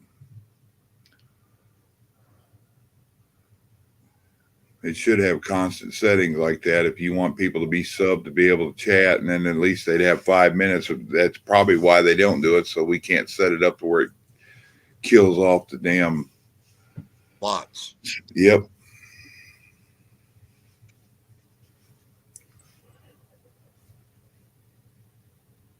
That's the thing is a lot of the times when I had the computer up and I was always checking things, and you look those trolls up that hit you like that, and you'll see that their profile was made the same day they're coming in there to troll you.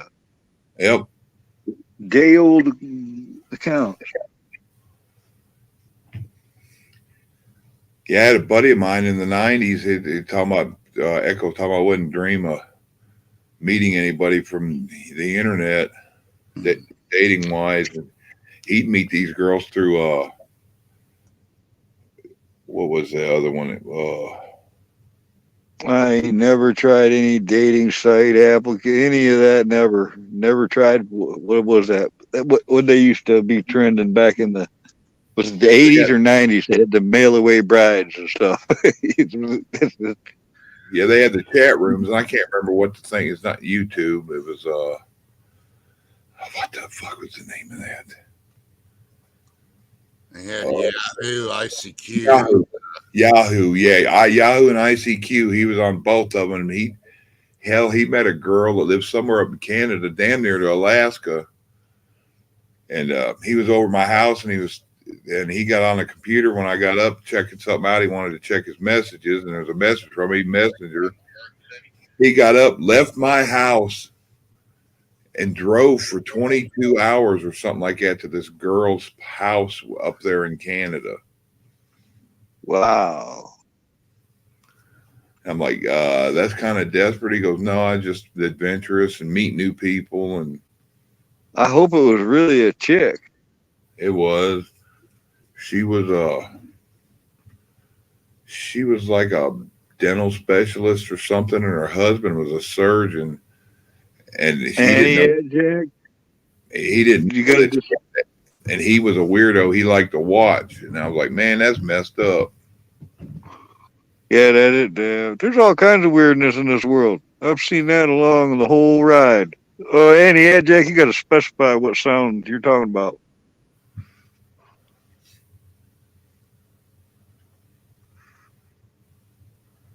Apparently, I made a sound, Chuck. I'm just not aware I did. Maybe that or something in the background, maybe, or maybe he's talking about my imitation of the dial-up service. Might have been. I remember dial-up. I'd start the internet up and go in there and start frying hamburgers. And about the time I'd get it done and come in there, okay, you got mail. Yes. I looked for a soundbite for that. I couldn't find one. Then AOL got a hold of me, and I was one of the first few people that got DSL free. I was like 2 years. They ran stuff and statistics on me and all that all the time, and I'd have to fill out information every now and then. But I got like 2 free years of DSL, and oh man, they were sending me those discs in the mail like every 10 minutes. Yeah, that's what I told them. I said, I've never paid for a month of your service yet. I just get a new disc every time. And they're like, well, you get 2 years now, and we get to monitor to see how your area were. And CompuServe, you remember that? There was a couple of competitors that if you needed to take a break from AOL, you could jump over to the other free disc and use that.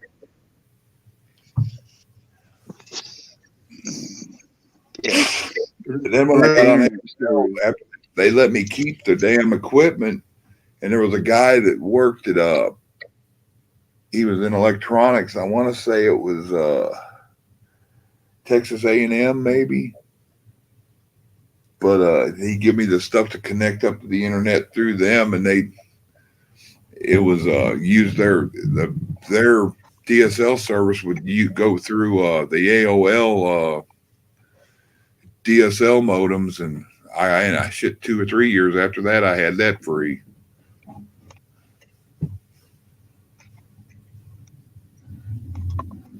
I imagine they monitored whatever through them because they were some kind of computer something that they had down there. I didn't care.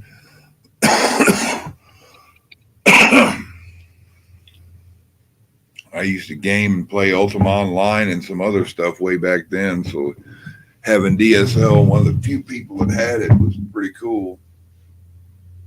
Right.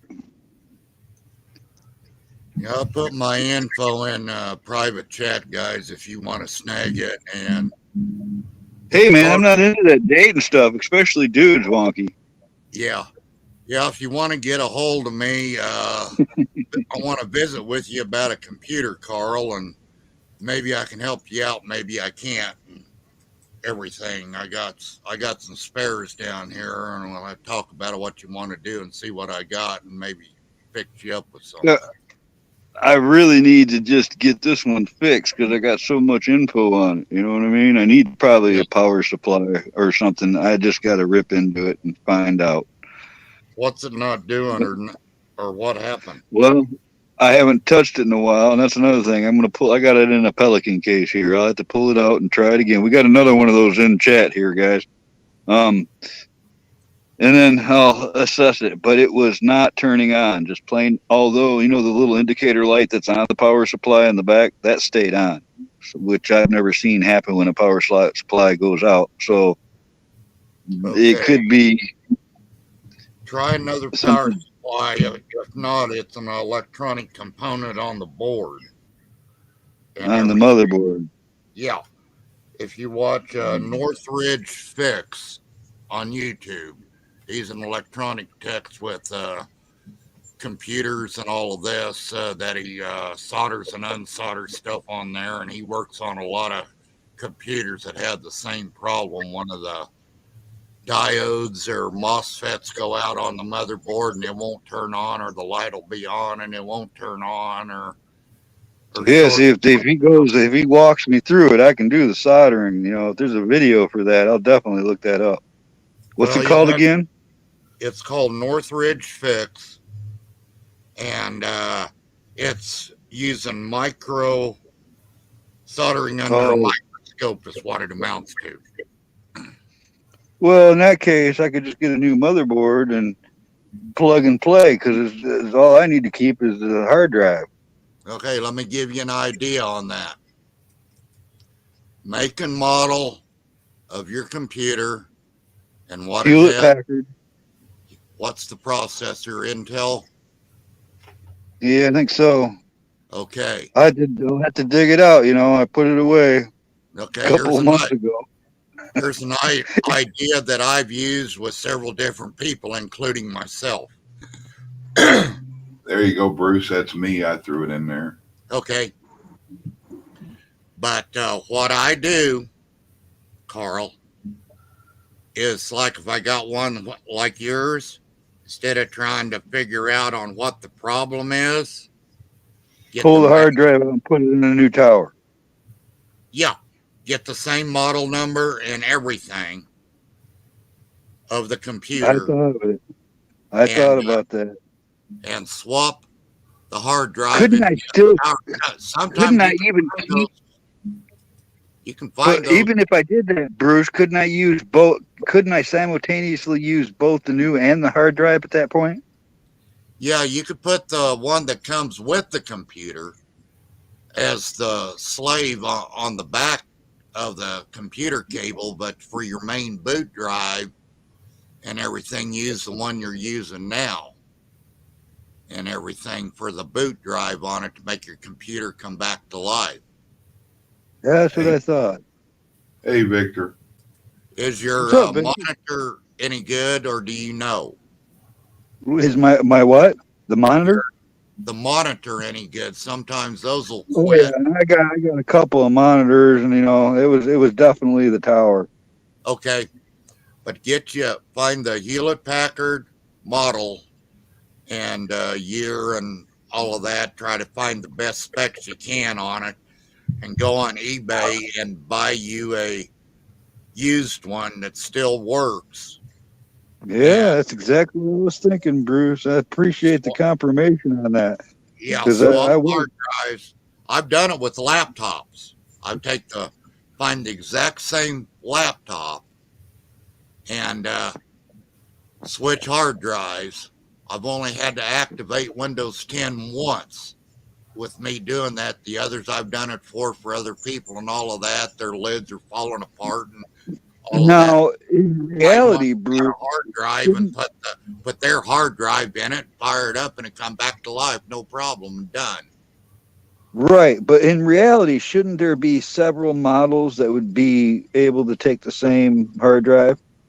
Shouldn't there be a range of them that would accept the same plug?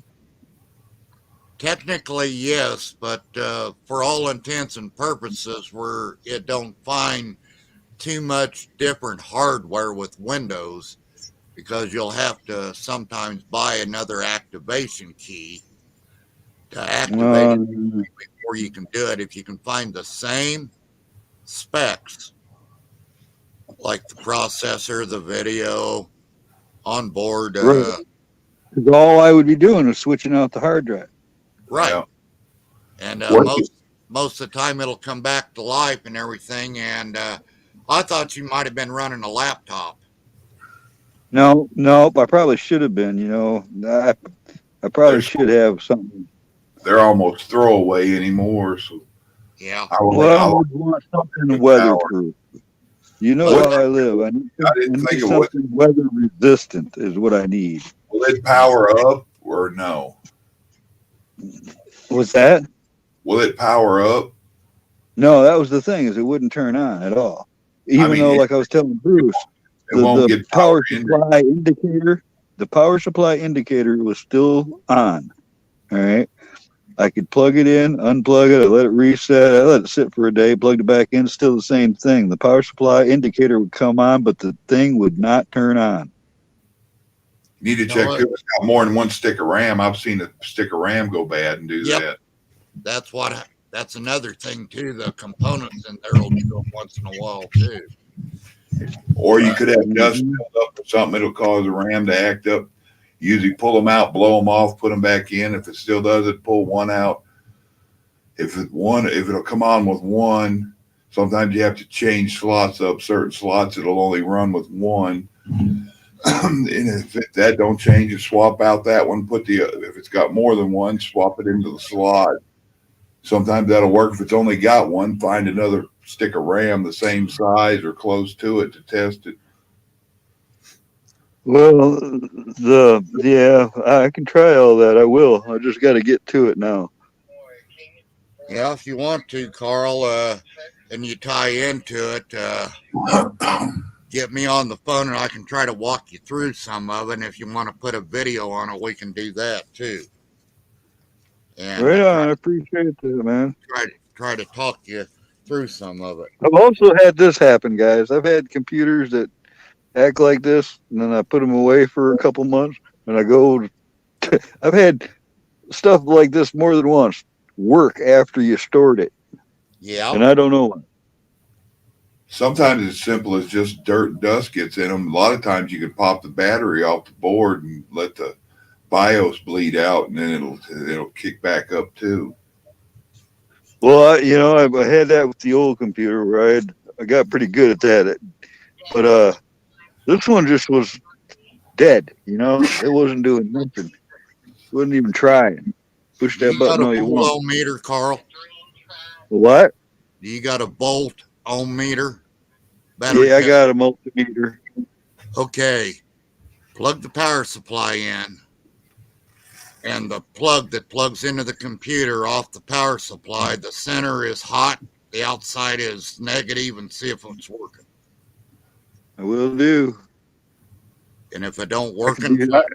try to get you another power supply and see if it'll go that way. But I doubt it. I should be able to do that with just an indicator light. A 110 indicator should do that, wouldn't it? I think it is because you're telling us that got one light on, but when you push the power button, nothing happens, right?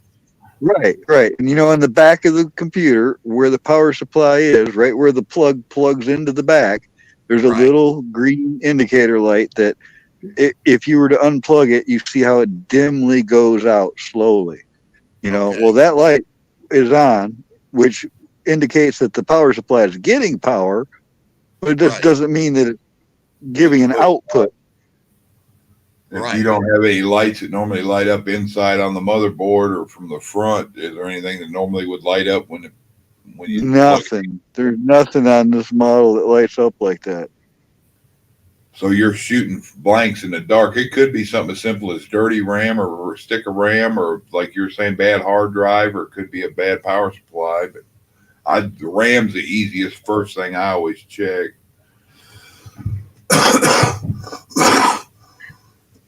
Yeah, maybe we'll do that here in the next couple of days. It's just I got to make table space. I got it full of hats in progress. I got scraps of fabric all over the place. I have to make a workspace. Okay, how did it? Tell me briefly on how it acted when it died on you. What happened is the power went out, and when the power went out and came back on, I couldn't get it to turn on ever again.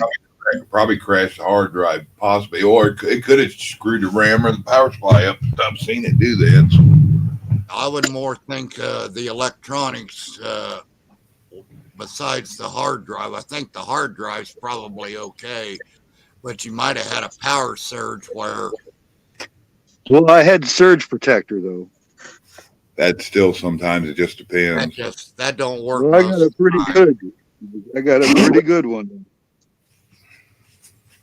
Yeah, but I'm just letting you know it might have a sudden voltage drop and a voltage surge. You know. I'm not sure on what the tolerance is or how much it can take before it boo-boos, but that's the only thing I can think of is that something happened to it that way, electrical. And if it's electrical, you'd be better off getting another computer with the same specs and trying the hard drive. So, does the hard drive spin up at all, or can you hear it spinning? No, like I said, there's no action at all. You push the button all you want. Doesn't make a sound. No fan. It could even be the power switch. In actuality, it could actually be the power switch. Yeah, I like what Chuck just said. Does the fan and the power supply turn on when you push the button? I do not believe so. Okay.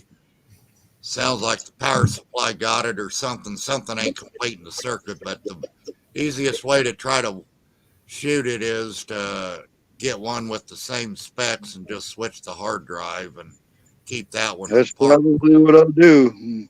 And keep that one for parts. If there's anything good you can use in the new one, you know, like RAM, say if it comes a little bit short on memory and the memory sticks are all right at that one that's broke, just put those memory sticks in the new one that you get, and that way you can double your RAM or whatever. And if it's capable of putting the 2 hard drives in instead of 1, you can do that too. And the only thing is this hard drive's got literally 10 years of work I've done, designs, photos. I mean, just it's got so much stuff on there that, and I should have backed, but I did. So I got to recover it. I just wished we lived closer because I got all the things to do that with, Carl. And I know there's guys out there with all the stuff too. I mean, I just like to help you out because I'm not really in it to get rich or try to make money. Oh, I appreciate it, man. You really helped, you know. You know, that's why I do what I do. The way I work my computer repair, if and when I do it, I'd rather do it in your environment to start with because that's where the computer lives. Number This was a two, decent computer. The reason that I got this was memory and capabilities. Because doing eBay, yeah, take thousands of pictures. I mean, literally, I've got tens of thousands of eBay on that computer, and you need that space. You need a yeah. computer to hold that much stuff. Here you go, John, Carl. Here's my piece of junk that I built 2 years ago for gaming. Go right on. Those are not cheap, man. I've seen people put all kinds of bucks. It was about $3,000 worth of stuff. I built it for I think 900, and I was like, then I added RAM later. I put test RAM in it and never did buy any, and I finally got put 64 RAM in it. Yeah, I don't play video. I don't need that option. I watch a lot of movies on Just here. heard a noise I haven't heard in a while. That Windows Air hunk. What are you talking about? What'd you do, Black Watch? You're on here. Oh What'd no, he probably had a wrench too. He's taking wrenches away for more personal watch. I ain't taken any off since you guys been on here. That happened yesterday. So if you're noticing you don't have a wrench, it's because all the horse shit that happened, making it easier for if they need to remove a comment because they were watching for comments that are getting people channels getting strikes because of chat, which is stupid. But so that tells me you can go on people's chat and act dumb and get their channel taken down. Sabotage. the way I work on computers and stuff for other people, it's few and far in between. But like I say, I like to work on them in the environment where the computer lives to start with. Number two, that way you can show me what it's doing and things and try to narrow it down. If it's something I can make better, we talk about money. I just tell them most of the time whatever it's worth to you. And I had one lady here, she'd always overpay me for what little bit I do. But and on In that business, Bruce, I would never take a job from. do what? Never work on the Biden's computer. No. But the way I do it is if I can't make it any better, anything, you don't owe me anything. And even if I did put 4 hours into it trying to fix it, at least I can tell you hopefully what it is and something that's over my head that I can't do. But it's like if you have a problem again, who you going to call? We're close. The way I like to do things is I would trade you like a pull something for you and just have you fix my computer. Yeah. But that's kind of the way I operate and everything with my deal down here.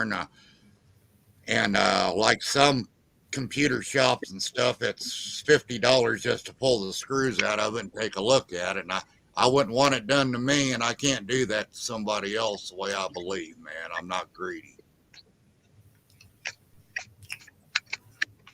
That's just taking advantage of everybody. Everybody makes 50% of whatever they sell you. Yeah. But I know the computer that I got when I got my medical from my workers' comp settlement, finally settled the medical side of it. I'm 64 and I needed one more computer to last me if it stays running till I die. This computer here is, when I bought it, it was the biggest and baddest laptop from last year from Asus.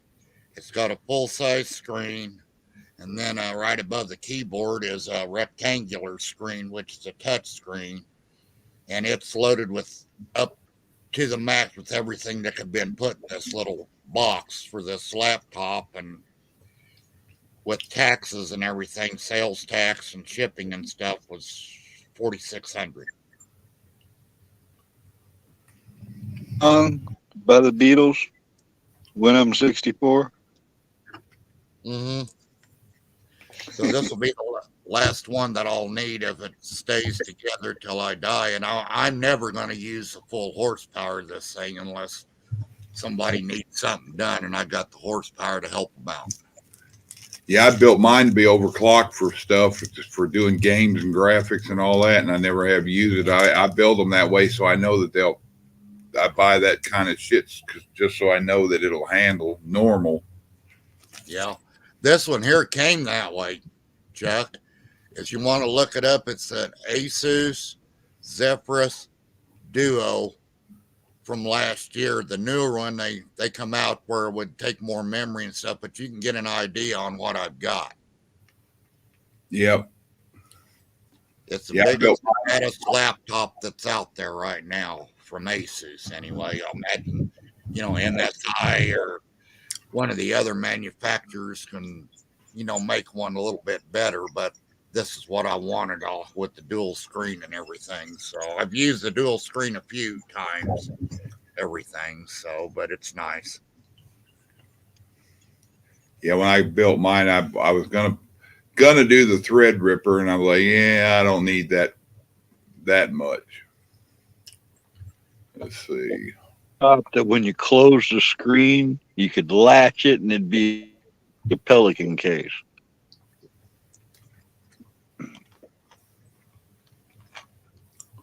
Let's see. I'll tell you exactly what mine.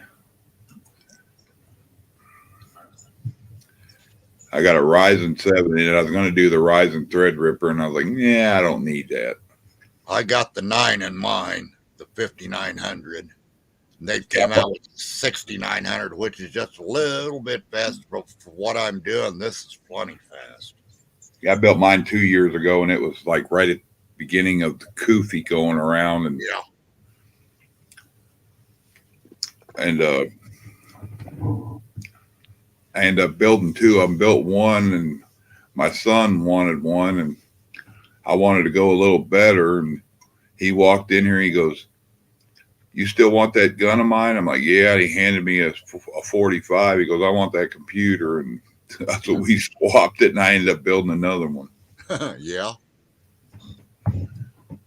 No, they're fun. I've been messing with them since 91. At my age, I shouldn't know what I know about computers, because the first computer I seen was in high school in an insurance agency and everything. And I never did have computers when I was in high school or anything like that. They were just coming to fruition back then, but I never did have one. I think it was 86 or 87. I went to school for it. And back then it wasn't board swapping. It was component. Yeah. Yeah, I got started messing with them in 1991. So I got 31 years messing with them and tried to get a job in Wichita working on them. I'm self-taught. I haven't been to school for anything. And since I didn't have a certificate in black and white, my training or my knowledge didn't exist, which pissed me off. And then it started going by leaps and bounds, and I couldn't keep up with it there for a while. I don't know. I got exposed to computers all the way back in the 70s. My mom was a cop. She was a dispatcher for 20 years. She was she used computers daily all the way from the 70s. She was part of what was called the Lean system. She helped create that system where it linked all the different states together for information, where you could pull up a warrant from somebody from another state. Yeah. So I got to see what computers could do from a young age, but I didn't really get in.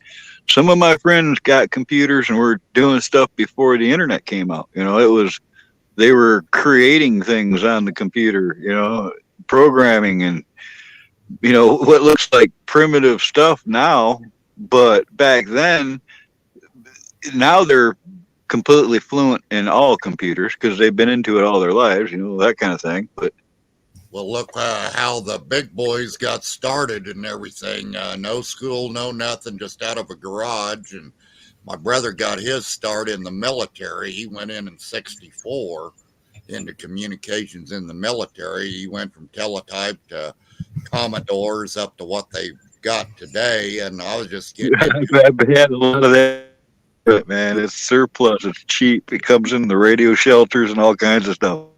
It's Yeah. funny That's back how- then, too, Bruce, in the 60s and 70s, that damn one computer took up a whole damn hangar. Now you could yeah, do more with what we carry in our pocket every day. yeah. Exactly. Yep.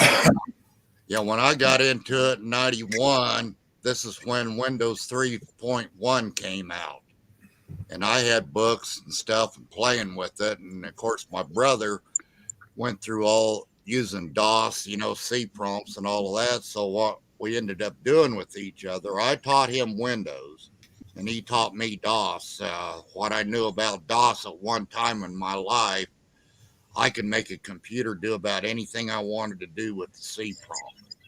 Yeah. Well, it was all programming too, 0100010, that kind of stuff too. Before, Yeah. But no, I've enjoyed it over the years. I've built quite a few for other people and myself and helped other people throughout the years and all of that. And right now it's just here, I really don't do too much with the repair side or whatever anymore, but I still got a lot of my knowledge on what can be done and everything and all of that. But I still know what I can do and what I can't do. The laptops are the hardest because there's no, unless you get the same year and model number, the motherboards are different and things like that. You cannot just swap a motherboard like you can in a tower. Put And a another lot of mother- that, and a lot of that stuff jammed together is so unforgiving, isn't it? Yeah. About the farthest I'll go with a laptop will be I'll add more memory to it. I will change a hard drive and maybe a battery and stuff. But as for going deep surgery, no. I don't do that on a laptop because everything is so shoved in there, like you said, and I just can't take a chance on not getting one little wire, and I got to find it to make it go. No, I ain't gonna open myself up for that at all. Yeah, if it comes down to the point of having to get down to the motherboard, I don't want to fool with it. I won't change a processor on them, but I'll do the RAM, I'll do the hard drive, I'll change out a keyboard, I'll change out the monitor on it. Yeah, That's about the extent, because the rest of it, it's an anchor. I have gotten a few of them. My daughter had it was Alienware, and it's around here somewhere still.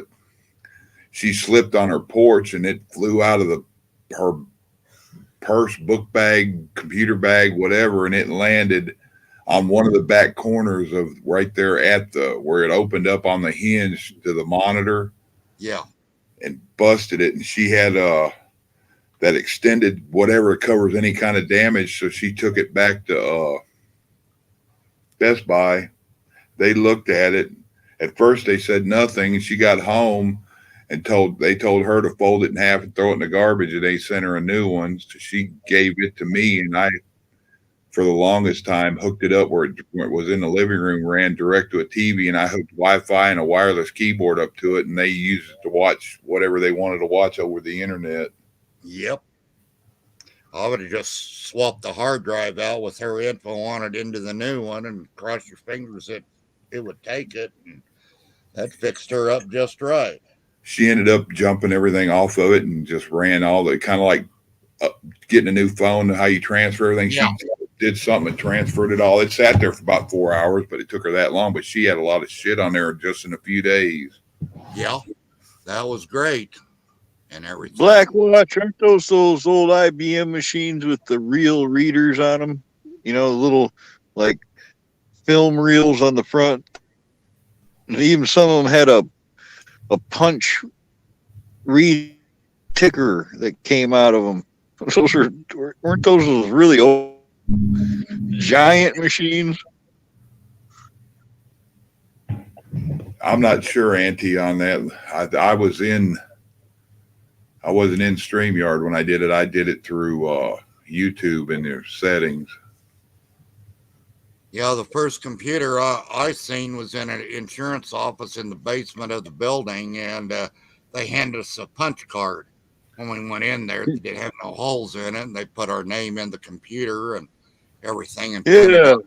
punch carded it, and I said, "What's this?" And it says, "That's your name in computer language on that card." That's the thing. I remember those. My first computer ended up coming from a guy because he knew I'd been to school for it to fix it. So I was to open it up, was checking it. Never messed with one on the internet since the 80s because I lost a job at IBM before I even got it. So I got pissed off and I never went on my own to go to work and never fooled with electronics other than when I was a handyman and had my own business. But a buddy of mine brought a computer over and told him what it needed. It was fairly new. He goes, I said, we cut the seal on it now, so any kind of warranty it would cover, it's going to be gone. He goes, that's all right. I'll get whatever you say it needs. I said, well, it ended up going through a surge like you're talking about. And the only thing was wrong with it, it was one stick of RAM, and it did something to the video card. I can't remember what it was. He went and ordered a better video card and then ordered more and better RAM for it. Turned around the next day, went to Best Buy, bought him a new computer. When the stuff showed up, he brought it to me. He goes, here, you can keep all of it. It's yours for whatever the payment was. I said, I told you I wouldn't charge you to check it. He goes, I don't want you to do nothing free. Here, you get all this, put it together, and it works. Merry Christmas. Wow, that's nice when they do that and help you out that way. That's awesome. And I didn't have a computer at the time. I've had a few small laptops, and then right about then is when I started the AOL thing. And then another buddy hooked me up where I got the free DSL and all that stuff. And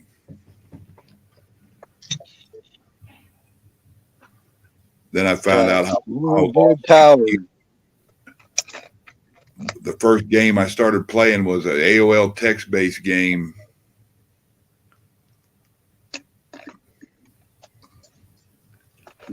Then Ultima Online come on, and I found out how much of your life you can waste after work playing games on the internet. Oh, yeah. That was my main obsession for a while, was computers in my younger years. About for the last 25 years or so, I was obsessed with computers. Any spare time I had from work, that's where I was at, in front of a computer doing something. Yep.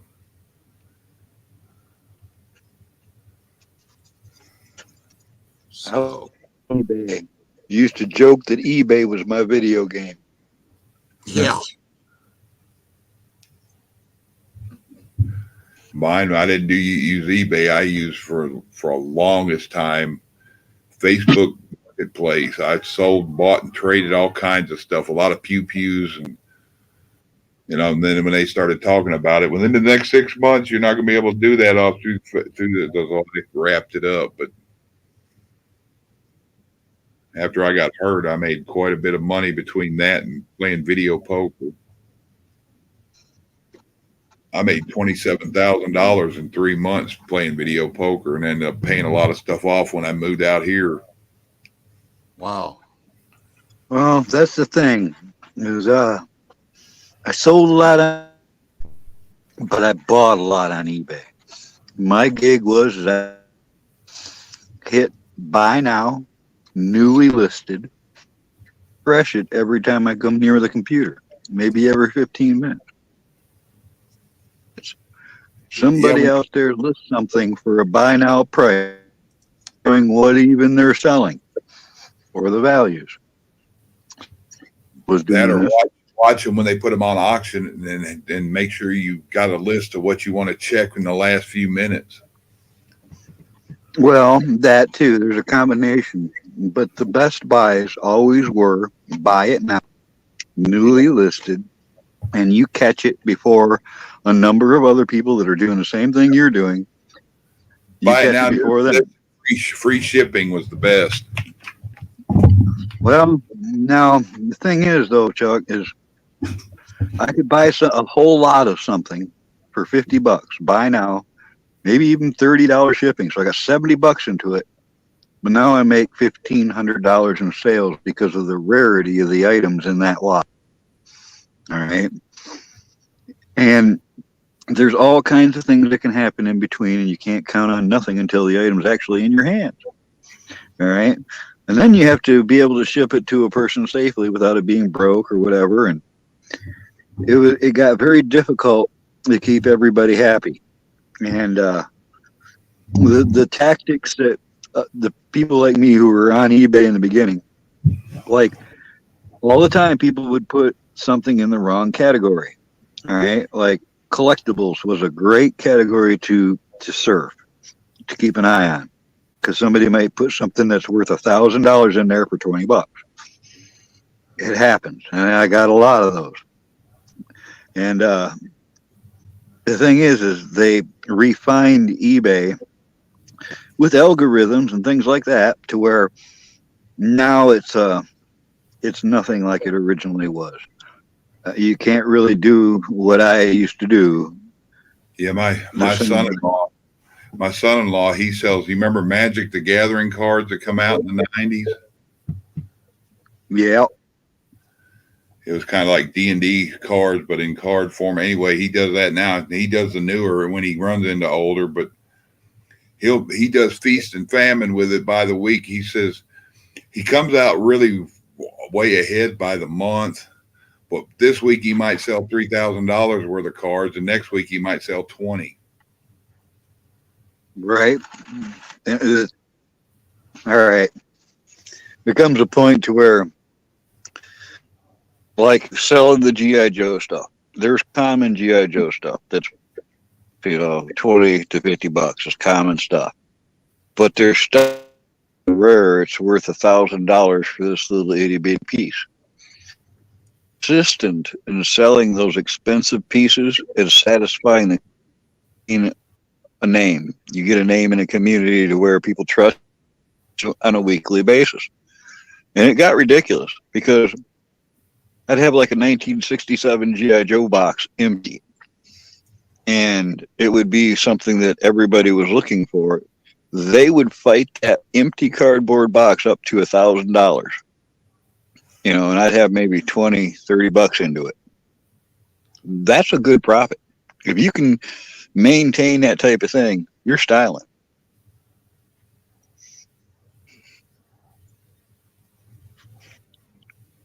Yeah, I just did that what you said, Auntie, and I think it's still working comments out here. I think it just turns the StreamYard comments where you can see them off.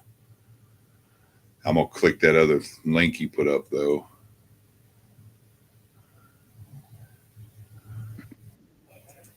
Appreciate it. If you ever find a vintage toy of any type, don't open it until you see what it's worth. Sometimes you could spend $5,000 just by opening a toy. Yeah, or lose that. Right. It could be worth $10,000 unopened. The moment you open it, now it's like $1,000 toy. You remember little Star Wars action figures when they first come out with the Darth Vader and all that?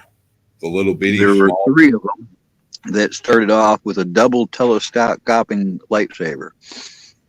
For a couple of weeks during the first production run of Luke, Darth Vader, and Obi-Wan, the lightsaber that came out of their arm also extended with a tiny little thin piece of plastic, which became known as a double telescoping lightsaber because the standard one only had one movement out of the arm and a fixed piece of right. So now the rarity of the first figures with the double telescoping lightsaber, whereas the only way you can tell the difference from because people remade them, the only way you can tell the difference from a remake to a new one or to the original is that the original sank in water. And that's your test on how to do that. But a double telescoping lightsaber original alone without the figure can be worth $1,000. I have seen those sell with the figure upwards of $3,000 and $4,000 for the figure. This was back when the highlights of the eBay wars and all that. But yeah, the original rocket firing mail away Boba Fett is one of the most valuable. You talking about the full size action figure? No, 3 3/4 we were talking about, but he was a mail away. It's a damn near a legend known to exist. And the last one sold for something like $500,000. But it was one of those deals. They advertised it in the comic books. Then they thought, no, it's too dangerous. It'll poke a kid's eye out. So they quit production of them. And the ones that made it. And Yeah, that Vader one, the one you're talking about, I remember it too. And I think it was, I don't remember if my son-in-law or somebody else I knew that used to hang around the tradable shop up there. But somebody ended up jacking around, and something happened, and I think something flooded, or something got out, something got moved, and it got wet anyway. It was still new in the box. What you're talking about, never been opened. That first run of Vader, he had one, and ended up the box got wet, and he had to sell it open box, even though it was still in the warped up, raggedy box after it got wet. In the prime figure, it could have been worth as much as $30,000 before it was water damaged. And I'm like, you're saying the grading association. There's actually a association that you send your action figure away to. They'll grade it. They'll put it into a plastic, protective case, and have a little grading and authorized signature and all that on it, and it increases the value of your figure. So if you actually had something that it certified, and then the value even goes up higher.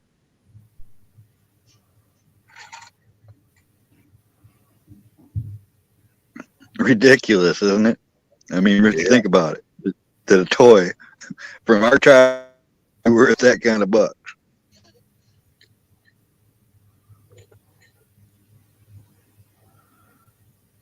I appreciate that. Yeah, I'm looking at that, Auntie.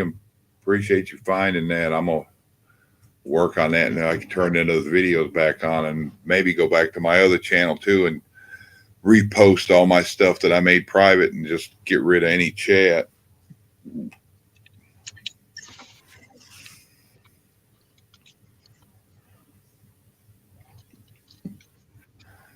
I'll have to send you. I've sold a lot of Star Wars stuff too, because it's hard to believe a damn playing card. Well, these were they look like playing cards, the Magic ones, but some of them cards now that are from the first run of them out of Alpha, some of them cards are, if they're mint, they're 100, 150,000 a card, one card. This is a gig that I invented for several years on eBay, and I was amazed at this. All I did, those little orange push-up ice creams? Yeah. Took the little plastic stick off of them. I sanded it down, end, all right? I shoved it on a little, I have micro tube cutters on a little piece of brass. I make a little handle. I put an LED light in it, run out through the end to a little watch battery, and I would have maybe $5 into the whole deal right there, and I was selling those for $75 a piece. Little light up lightsabers for the 3 3/4 inch light, which they did not have light up lightsabers. I got all and all kinds of proof of all this that I used to make, but it was a heck of. I made some bucks off that stuff. Custom. Used to take the old 70s Star Wars vehicles, like the remote and the remote control, the sonic controlled land speed, and I put upgraded remote controls in them. I even put sound effects in some of them. And then I would sell them for $100. Fight for these things on eBay, dude. It was ridiculous what people will pay for toys. Yeah, I found that big tall Boba Fett new in box at a garage sale. It was the first run of the full size. Was it 13-inch action figure or 16-inch action figure? I forgot how big that one was when they first come out with the big one. Yeah, it's a 12 inches. It's got the movable pack and cloth cape and all that. I know which one you're talking about. It was worth quite a bit new in box, and I had it out in the car, and then the kids I hadn't got it back around them, but somebody seen it, and they offered me, I forget what it was they offered me, and I got it because I want to say one of my boys liked it or was into it, wanted me to find one, or my wife said it. Basically, she paid for it. So, Well, if it wasn't, Boba Fett happened in 1979. He debuted on the 1970. They tried to bury this because it was so horrible of a TV show. Han Solo and Leia and everybody sucked. And that's where he made his debut as a cartoon in 1980. The Empire Strikes Back came out, and that's where Boba Fett came into play. The original 1980 Boba Fett, that's worth some bucks. But if it was the later version of the 12-inch figure you're talking about, then you didn't lose a lot of money, you know? it was the one worth money. It was 80, 81. Okay, or something, especially in the box. And it was in the box. Box was unopened. Everything was there. And I had it. I left it in the car. And Rabbit. I went to work or something, and my wife gave it to the boy, and he opened it up. He played with it a little bit, and he didn't like it. And I told him, I said, well, like somebody wanted to buy it up there, and I know it's not going to be worth as much now, but ended up selling it. And I want to say they got Nintendo games or something. They ended up selling it, and that's what they did. They bought games for them to play with because they were into that, and that was like, yeah, it was cool, but it's not electronic. So, and it wasn't. If you remember, the legs didn't even bend on those. yeah, it's like a stick man almost. Yeah. Oh, I don't know, rabbits. Hey, Rabbit.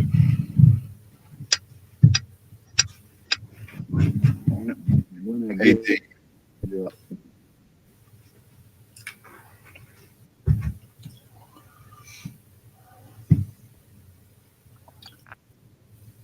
Can't believe I retained all this information about toys and their value. There's a lot of it. Yeah, especially like you're saying, if you got the first run of stuff. Yeah. Or special editions. You know, it's like even G.I. Joe in the 60s at Sears or something.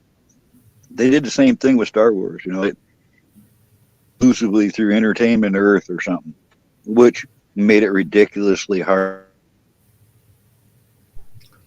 There were these, you know, the Cantina Band scene. Yeah. There was 3 3/4 inch action figures that you could only get at Walt Disney, and they were kind of expensive. I think they were like, you know, 10, but each stage piece played the music and other. So you could buy all of the different musicians, put the stage together.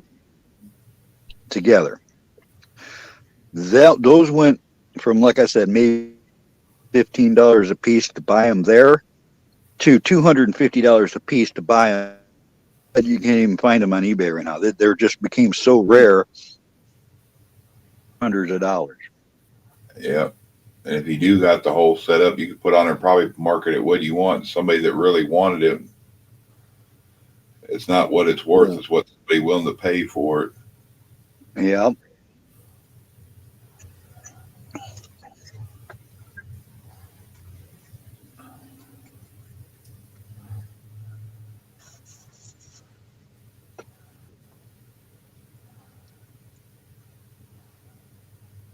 Oh, I gotta put these away. Bought a big old tub of chocolate. Oh, I gotta put these away. It's gonna hurt me. Huh.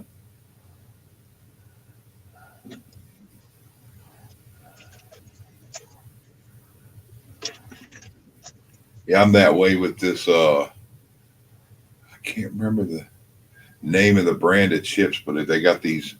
They're like Cheetos, Golden Flake. I don't know that brand. They have the Cheeto. They're the puffs instead of the hard ones. It's like Cheeto, but they're made with real cheddar and them suckers. Oh, man.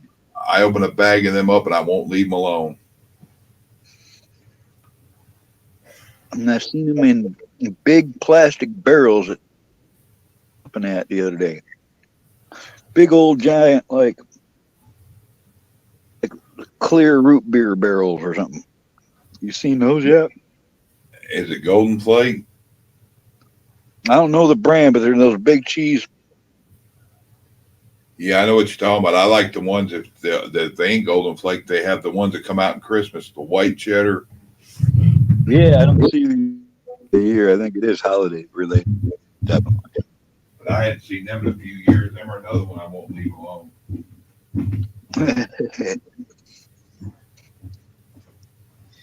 Hope you're doing well, T-Girl. You too, Spotted Rabbits.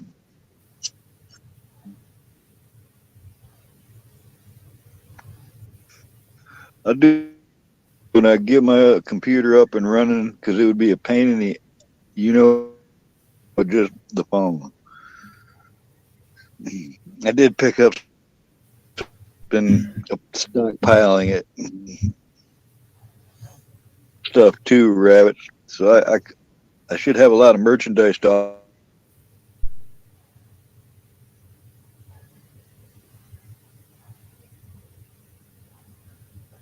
Well, I think I'm going to step down, guys. I'll go back to working and listening and everything. So it's been fun and everything, and Appreciate interesting tonight. And much love. God bless you guys, and take care. And we'll do her again. But most of the time, keep in mind, I'm working 99% of the time if I can find you guys.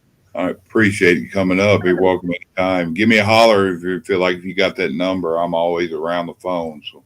Okay, sounds good.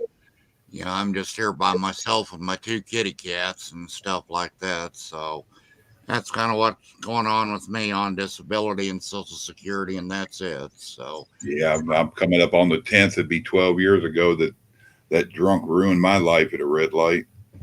Yeah, mine is 10 years right now from left me for dead and with the jailbreak down there. I was one of the jailers that night. In fact, I was the only jailer that night when 3 guys decided it was time they were going to leave on 4th of July and left me for dead. So that's where it all started right there. Yeah. Somebody else causes, it's like this one. She was pilled up, drunk, playing with her phone, and I was sitting at a red light if she'd have been in the left lane, there was a row of traffic. The right lane that I was in, I was the first one at the light, and she hit me sitting still. She was doing like 75 and drove me through sideways through the red light, and I woke up 20 minutes later. It knocked me unconscious. Last thing I remember seeing, I felt the impact and seen out the back window upside down. My head broke the headrest. You didn't even. You cut out, bud. Coming. Yeah, you're cutting in and out, Carl. I was just asking, could you see her? You didn't see her coming? They said that the cars that were behind me, there was like 6 cars behind me in the other lane, and said she never touched the brakes. They said it broke both her hands and her fingers, and it bent her thumbs backwards, and she got out worrying if she could be able to drive her car home or whatever. I didn't. It was me and Vicky in the front, and my granddaughter and my youngest in the back. And they were lucky they had seats above them. Vicky was facing me, talking to me when it happened, so it flung her sideways, and it kind of jerked me back, broke the headrest, and she said I bounced off the steering wheel and the driver's side window. I didn't bust it, but she thought I was dead. I hit it so hard. Well, that's too bad, Chuck. I'm glad you're getting around anyway. The way it sounds, that wouldn't have turned out too good, or it shouldn't have turned out too good. Nothing against you, but I used to be an EMT, fireman, police officer, all of that. I've seen my share out there, and some that's been a whole lot less than you, and people didn't make it. And everything. Yeah, they didn't lose a drop of blood other than the big cherry I got between my eyes, but it messed my neck and back up real bad. They wanted to cut on me and started talking about how they need what they're needing to do. And I'm like, that's not going to happen until I lose faculty and control of my bodily functions. You're not cutting on my neck and back. Insurance payday is what that was talking about. So, but anyway, I'm going to get out of here. I'll let you guys have a good night. Good night, chat, and Echo, everybody. Everything, you guys take care. Much love, and God bless everybody on the channel here. Much love, man. Thanks for coming. You betcha. Take care. Have a good night. You too, bud. Bye-bye. Hell, I'm almost 3 hours, and you're cutting out, and I'm getting about kicked on it. So I guess I'll call it a night. Yeah, up here. Am I even here still? Yeah, you're in here. I can hear you. You kind of like you power up every now and then, and it gets all wavery again. Yep. Consider that. It's like you keep running in and out of a Faraday cage. Nope. I'm outside. I'm not near my Faraday at all. That's in the truck. Well, I guess I'll lock it down. You guys have a great night. Appreciate y'all coming. Much love. And we'll Good see night, Chad. We'll see y'all on another rollout. Thanks for coming up, Carl. Yep. Thanks for having me, bro. Have a great night. Good night, y'all.